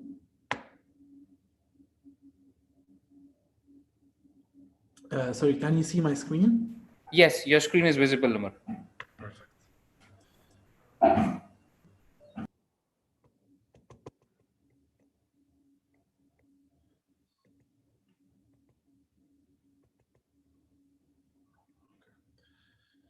Okay. Apologies for the delay. Hi, my name is Omar Itani. I'm the general manager of Fabricate, a Lebanese social enterprise that tackles the clothing value chain. I'm going to start my presentation with an alarming figure.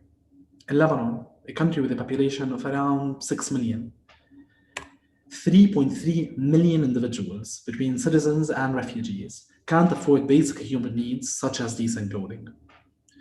At the same time, in the same country, more than 2.5 million individuals currently have clothes that they are willing to donate, yet they can't find an appropriate system that can deliver their clothing to those in need. Since in the MENA region in general, and in Lebanon in particular, NGOs lack the resources and the capacities needed to sustain the complicated and expensive operations of cloth sorting, collection, packaging, cleaning, and redistribution, resulting in meager amounts of clothes being collected. And even the clothes being collected, it gets distributed in a uniform way without tending to people's exact need, leaving marginalized communities with no other option but relatively expensive, low quality, imported secondhand clothing. At Fabricate, through a circular model, we are introducing a socially and environmentally conscious value chain for the apparel industry. What we do is fairly simple. We have around 300 clothing collection bins all over the country, where people can donate their clothes directly into one of those bins, and those bins are made of recycled material. We also collect clothes from NGOs and partnerships with schools, universities, businesses, municipalities, government agencies. In brief, if you donate your clothes in Lebanon, most probably they will end up at Fabricate.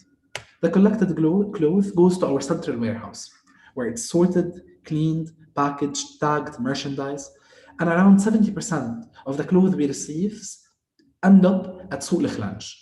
Souk Al-Khlanj is our shop targeting marginalized communities. We have 4 branches in the most underprivileged areas of Lebanon. At those shops, people have the opportunity to buy clothes for prices ranging between $0.1 and maximum $0.4. Yes, 0.1 and maximum $0.4. The average price per item is $0.2. In those shops, everything is hanged, neatly displayed. People have the chance to choose whatever they want at prices that they can afford without feeling that somebody is doing charity for them. There's fitting rooms, personalized advice, mirrors, tags, everything is neatly displayed. It's a proper, dignified shopping experience. This concept has been incredibly successful. Since 2018, we've been able to sell more than 250,000 clothing items to more than 50,000 beneficiaries, becoming one of the biggest distributors of secondhand clothing in the region. Although the prices are incredibly low, we cannot sell everything at Souk Al-Khlanj, because Souk Al-Khlanj targets marginalized communities who are usually more conservative. So we cannot sell shorts, skirts, crop tops, dresses, African print, boho designs. Such daring items cannot be sold at Souk Al-Khlanj, but we sell them at Second Base. Second Base is our concept vintage and thrift clothing store, where we sell around 6% of the clothes we collect. According to Vogue and several other fashion magazines, Second Base is the strongest and the most successful vintage store, not only in Lebanon, but also in the region. The sales are incredibly high, it's became very successful, and the concept is so strong, not even the biggest explosion was able to stand in its way. The shop was completely destroyed after the August 4th explosion, but within a few months, we've been able to rebuild it, open in a new location, and we are back stronger than ever. The shop has both an online and an offline feature, selling to countries also outside of Lebanon, and selling around thousands of items per month with an average price per item around $50. We also buy items. We have the very famous 25% cashback policy or the 50% store credit policy, which is usually common at all vintage stores. But not everything we receive we can sell at second base in Souq Al-Khalanj, because some of the items we receive are in bad condition and they require recycling or upcycling. And that's when fabric base comes into picture. And around 16% of the quality of the clothing we receive is bad quality, and we recycle it into new dresses or new clothing items or actual furniture, bean bags, cushions, pillows, and we sell them all over the world with fashion exhibitions in Singapore, in Paris, Lebanon, and Milan. Our impact is big. In the past 2 years, we've been able to collect more than 200,000 kilograms of clothing, and sell more than 250,000 clothing items, reach 50,000 beneficiaries, and create 30 full-time jobs. But our impact is not only social, it's also environmental. We've been able to reduce the carbon footprint by 0.5 ton, and 720 million liters of water, 60,000 kilograms of fertilizers, and each clothing collection bin we produce is made of 33,000 plastic bags, and we have 300. So we've saved the environment 10 million plastic bags. Not only that, we've been able to raise more than $1 million, and we have recognitions from more than 50 organizations, notably mentioning the United Nations Environmental Program, which gave us the Champion of the Earth, the biggest environmental award they give to a startup or to a founder below the age of 30. We received the Denis Piton Award from the French Institute, and by Forbes, we've been named one of the 6 most sustainable startups in the Middle East. And we won in 2018 JSVC, the biggest startup competition, social enterprise startup competition. But for us, this is not enough. Our aim is very social. And our aim since the beginning of Fabricate was to help underprivileged communities get decent clothing at affordable prices. With the financial crisis and the financial collapse in Lebanon, we don't feel that we are doing enough. And that's why we introduced a new concept, Souq Aqaz, which is not targeting the extremely marginalized communities, but the struggling communities that is now facing a severe devaluation in the currency.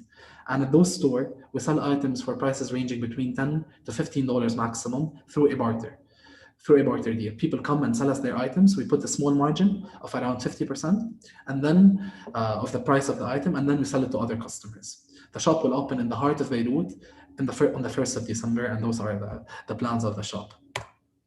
Our brands are fairly simple. In Souq Al-Khalanj, we sell to marginalized communities at incredibly affordable prices. Second Base is a vintage store. Fabric Base is our recycling endeavors, and Souq Aqaz is our new barter shop.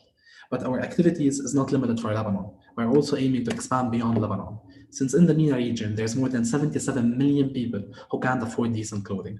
And at Fabricate, starting from this year, we want to reach each and every one of them. And we started our expansion process in Jordan, raising $300,000, especially in circumstances where it's quite hard to raise money, especially in a country that has severe capital controls. So we've been able to succeed in that, and very soon we'll be moving our operations to Jordan. Thank you so much for allowing us to present to you today. This is the team behind what have been achieved. Thank you so much for this opportunity.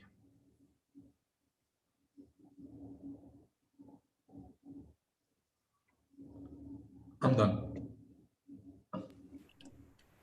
Thank you, Omar, for that well-timed and neat presentation. All the best to you. Over to the jury to score the presentation. Thank you.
Okay, and with that, we move on to batch 4. And the first starter from batch 4 is the country Malta. And we have Andy Linus representing Malta. Welcome, Andy. Hi, everyone. Can you hear me well? Yes, loud and clear. And we can see your presentation as well. Thank you.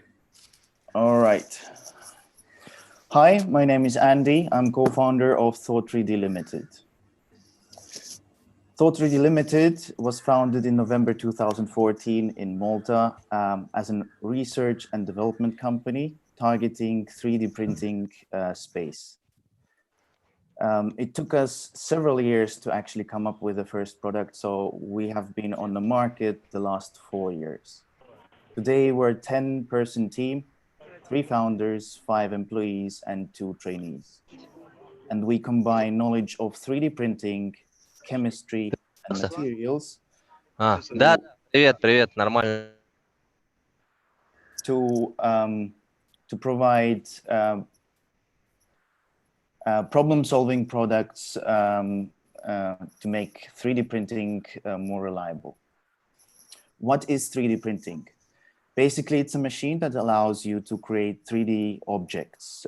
In our case, you would be using a plastic material which gets molten and deposited on a built surface layer by layer until it's ready. 3D printing is still not a plug-and-play solution. It has many issues, many problems, which cause it to be unreliable. And one of such problems we're solving, which is build plate adhesion, first layer adhesion. You see, when plastic gets printed, the lower levels will start cooling down while the upper levels are still very, very hot. And that temperature differentiation will create warping. It can delaminate and completely detach. Off-the-shelf products that are used today, sprays, common glues, tapes, or specialty surfaces are not mostly developed for 3D printing in mind. There are different kinds of plastics. Each of them behave very differently when 3D printed. And it is even more profound in high-end, very expensive materials used.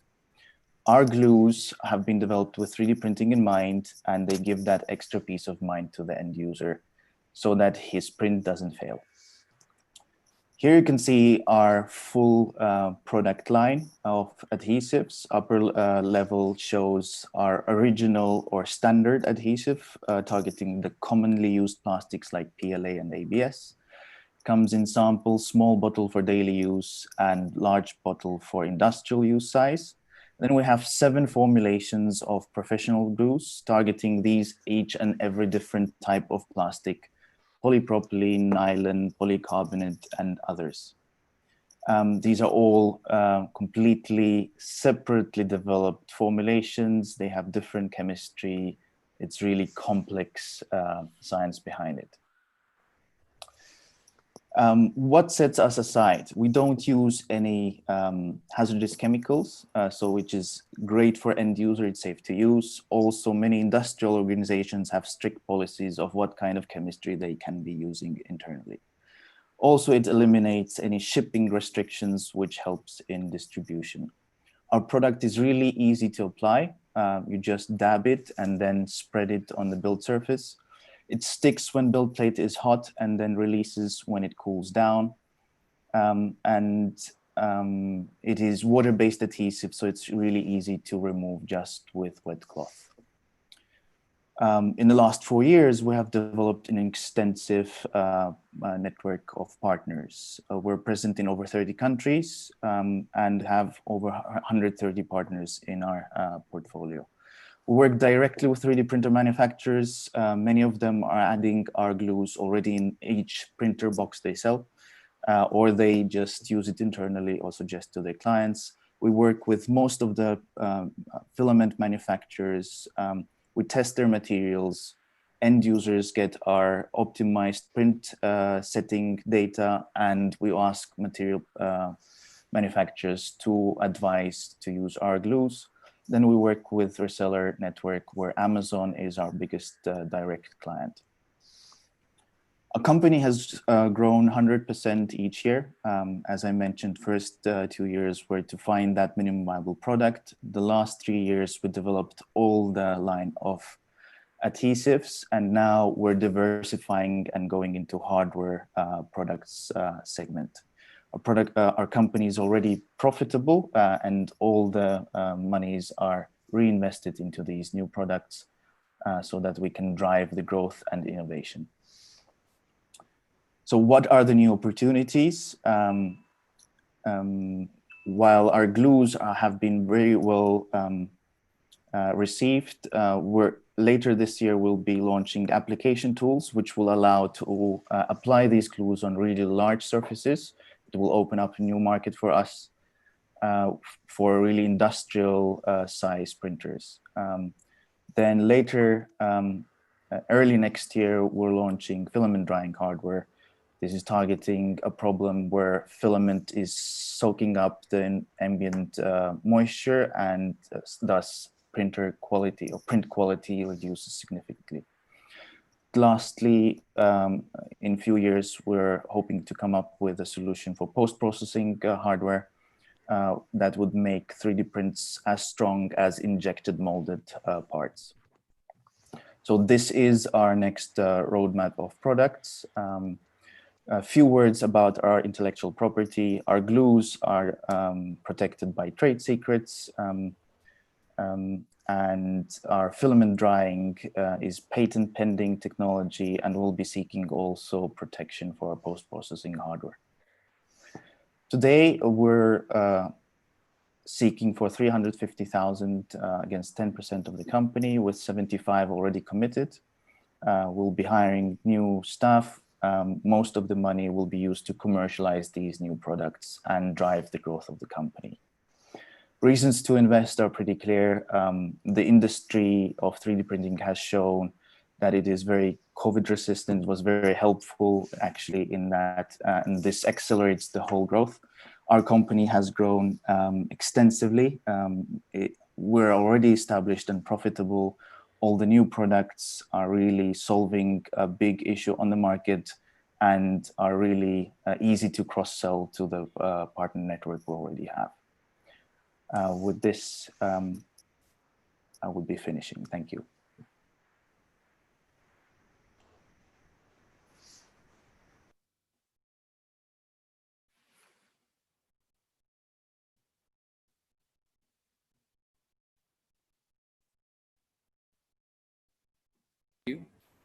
Sorry, I was on mute. Thank you for that wonderful presentation, Nandi. We will now allow the jury to score and get back to you, the audience, in 2 minutes. Thank you. Thank you.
Thank you, Jury, for your time of scoring. We now move on to the next startup from Netherlands, Mira Gleensberg. Thank you. Welcome, Mira. Let me share my presentation. Let me know if you can see it. Yes, we can hear you clearly and we can see your presentation as well. Thank you. Okay, great. So RespiQ, we're developing new breath diagnostics for insights into your health. So I want to start with asking you, how do you get out of bed in the morning? Do you feel energized or do you like stumble on your feet? I guess it doesn't look like this. Well, I do. This is me. I used to be a top gymnast and I've been doing gymnastics my whole life. I know my body. I know what I need to do to optimize my performance. But I'm not always sure about the things that have a negative impact on my health. And at some point in my career, I started struggling with gut issues, like bloatedness and belly cramps, and I really wanted to feel better. So I tried many things, but it was a frustrating journey because there's not one practical solution that helps me determine which foods work for me. And I'm not the only one. 1 in 4 people are struggling with gut issues. This is even a higher percentage among lifestyle athletes. In 50% of the cases, this is actually caused by a food intolerance. Now, with the increased pressure of the unhealthy Western lifestyle, people want to get the best advice to live happier, healthier lives. And we now also start to understand that healthy doesn't mean the same for everyone. So there's an increasing trend toward people wanting to fix their issues and find out what works best for them. And just like me, they don't know how. Introducing to you RespiQ. We are here to help you reimagine the way we detect lifestyle diseases and find out which foods are good for you. Just by doing what you're doing now, by breathing. So I would like to invite you all to take a deep breath with me here right now.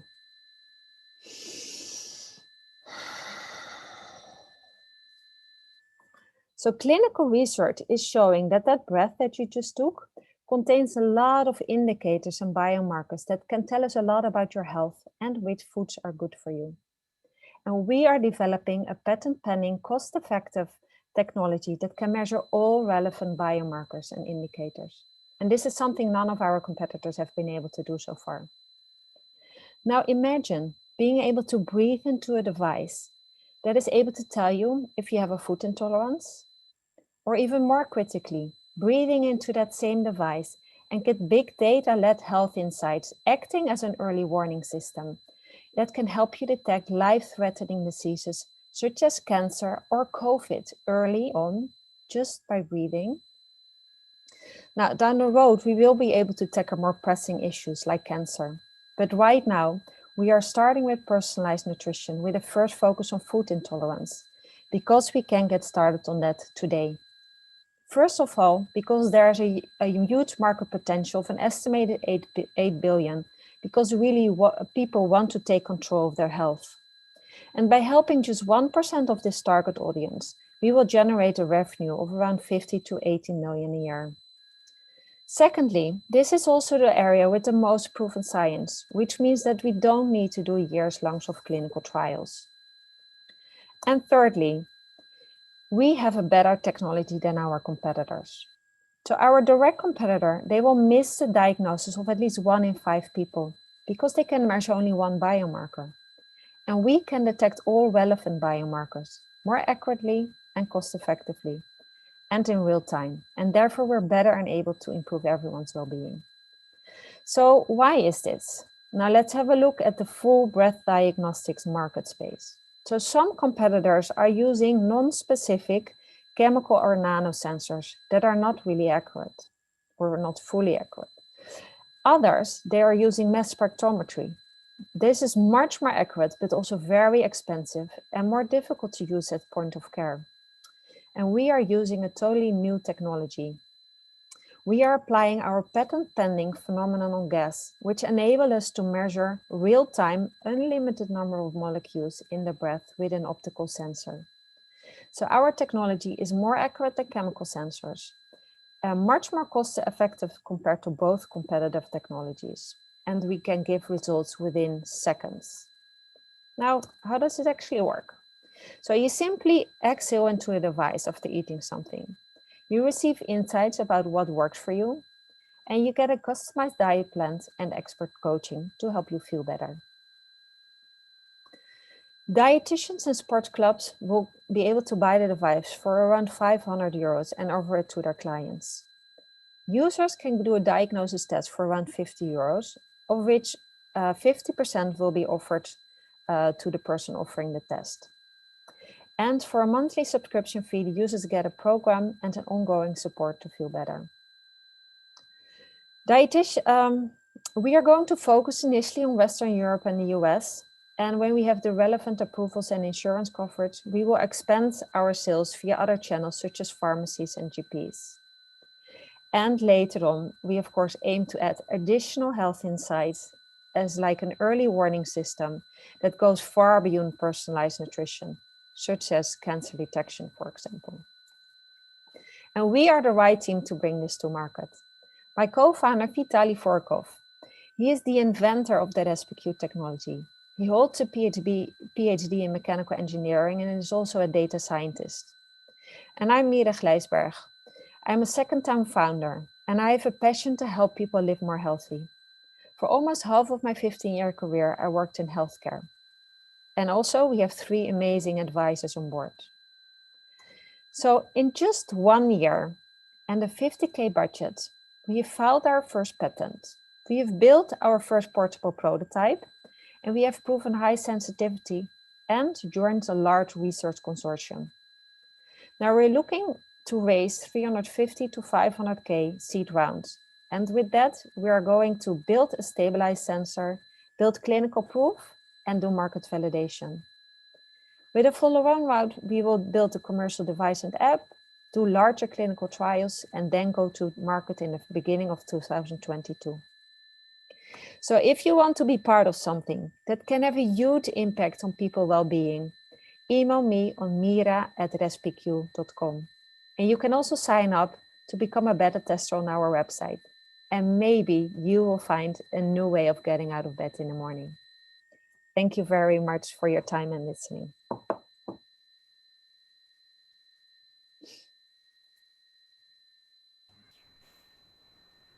Thank you so much, Mira, for that wonderful presentation and helping the world breathe easy.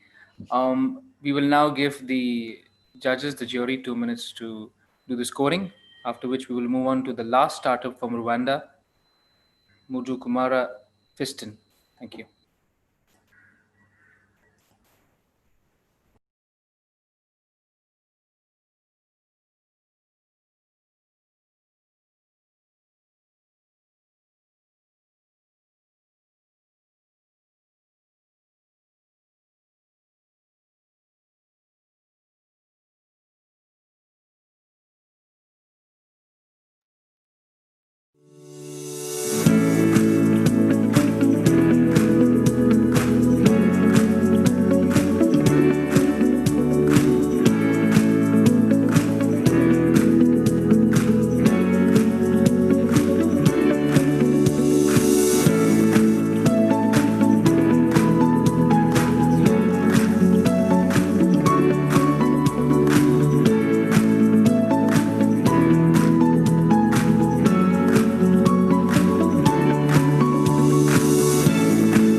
Okay, now moving on to the last startup of the batch for today. For today's first half, I'm sorry, the pre-lunch session. We will have another set of startups for the post-lunch session.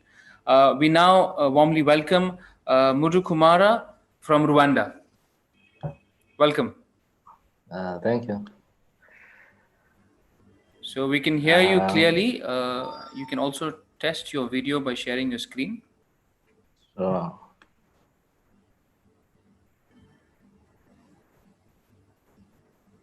Okay, great. We can see your screen and can hear you well. Yes. You're good to go, Mudhu Kumar.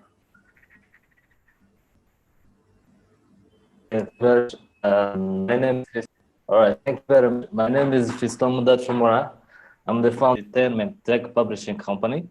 UNESCO research has showed that children learn better and perform better at school when they had the basic education, that's preschool, in their mother tongue. Unfortunately, most developing countries, including in Africa, we don't have enough of those materials. And with this new COVID-19 crisis, lockdown, kids not being able to go to school, the problem got worse. So we are proposing on developing or adapting what is published in terms of books, as into apps, games, animations, audio content, and coming up with a new distribution channel. As this one, this is an audio content distribution platform we developed, the only one in the region of East Africa. It's online, and also you can be able to develop it, to download it as apps on both Play Store and App Store. So these are some of the partners and clients we have been working with in the past years. We have some government, some NGOs, some schools, some libraries, some bookshops, etc. So these are some of the numbers for the recent past 3 years. It's a little bit of ups and downs. So the market size currently in Rwanda in terms of the book size, education for kids, around $5 million. It's a small market, but we are around 3% to 5%. As we were planning to go to adapt into some educational, entertaining animation, we try to come up with global numbers which are out there. We plan to tap in, because if it's easy, if it's a relatable content that you can be able to distribute it also in neighboring African countries. So this is a general competition. Probably you don't see much of the logos. Much of them are local, other publishers, but most of them are tried in terms of content to show how we are with them. But most of the locals, we outperform them in terms of innovation. We have also some international on the market, like Oxford University Press. It's a big British company which is in education, and they pretty much touch in a lot of also innovation. So in terms of the distribution platform we came up with of audio content, these are some of the global brands in audio distribution platform. The biggest one, which will be coming around the books, is Audible. The only African we have here, it's Aku Books from Ghana, which is the competition. This is my team. Pretty much, we have a side on the book. We have a side of a couple developers and a couple who have started on a 3D animation department that we recently created last year. So our business model is there's a B2G side of it, where we deal with governments, NGOs, and on a wholesale basis. We have also, in terms of distribution, a B2B. We also have a B2C, and once also we will be developing these contents which are digital, in terms which are easily distributable. We were planning to see how we can also monetize the ads part of it. So we are looking for $1 million investment, and we planning to use this in adapting this educational entertaining content for kids by doing 50 short animation movies, preferably either both 3D or 2D. And we were planning also to develop 10 game application which can give basic literacy, numeracy, math skills, and ICT skills to African children. We so far, with the little I've been making, we started develop with the little means that we have. This is the first game app that we developed. It's about teaching alphabets and animals available in Africa. You can download this game app on Play Store right now. It's available, and also this is I don't know if I shared the audio for my screen, but it's pretty much like a kid's book songs that we tried. This is the first sample of a came up within our 3D team. So this pretty much sums my presentation. I thank you very much for the opportunity. All right. Thank you very much.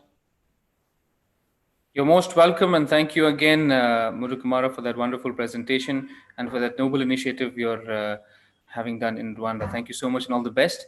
We will now proceed towards the jury scoring, after which we shall take the break and connect back after an hour for the post-lunch session. Meanwhile, the startups that I've already pitched can feel free to go ahead and network and also take part in the other verticals of the AIM Digital conference. Moving on to scoring, after which we shall take a lunch break. Thank you very much, everybody. Thank you. The world is a constant flux of new global economies and evolving technologies. In line with the UAE vision for the next 50 years, AIM Digital, the first digital edition of the annual investment meeting, with a theme Reimagining Economies, the move towards a digital, sustainable and resilient future, will showcase the most attractive investment opportunities for people from over 170 countries. Join AIM Digital from 20 to 22 October. Visit aimcongress.com. The world is a constant flux of new global economies and evolving technologies. In line with the UAE vision for the next 50 years, AIM Digital, the first digital edition of the annual investment meeting, with a theme Reimagining Economies, the move towards a digital, sustainable and resilient future, will showcase the most attractive investment opportunities for people from over 170 countries. Join AIM Digital from 20 to 22 October. Visit aimcongress.com. The world is a constant flux of new global economies and evolving technologies. In line with the UAE vision for the next 50 years, AIM Digital, the first digital edition of the annual investment meeting, with a theme Reimagining Economies, the move towards a digital, sustainable and resilient future, will showcase the most attractive investment opportunities for people from over 170 countries. Join AIM Digital from 20 to 22 October. Visit aimcongress.com. The world is a constant flux of new global economies and evolving technologies. In line with the UAE vision for the next 50 years, AIM Digital, the first digital edition of the annual investment meeting, with a theme Reimagining Economies, the move towards a digital, sustainable and resilient future, will showcase the most attractive investment opportunities for people from over 170 countries. Join AIM Digital from 20 to 22 October. Visit aimcongress.com.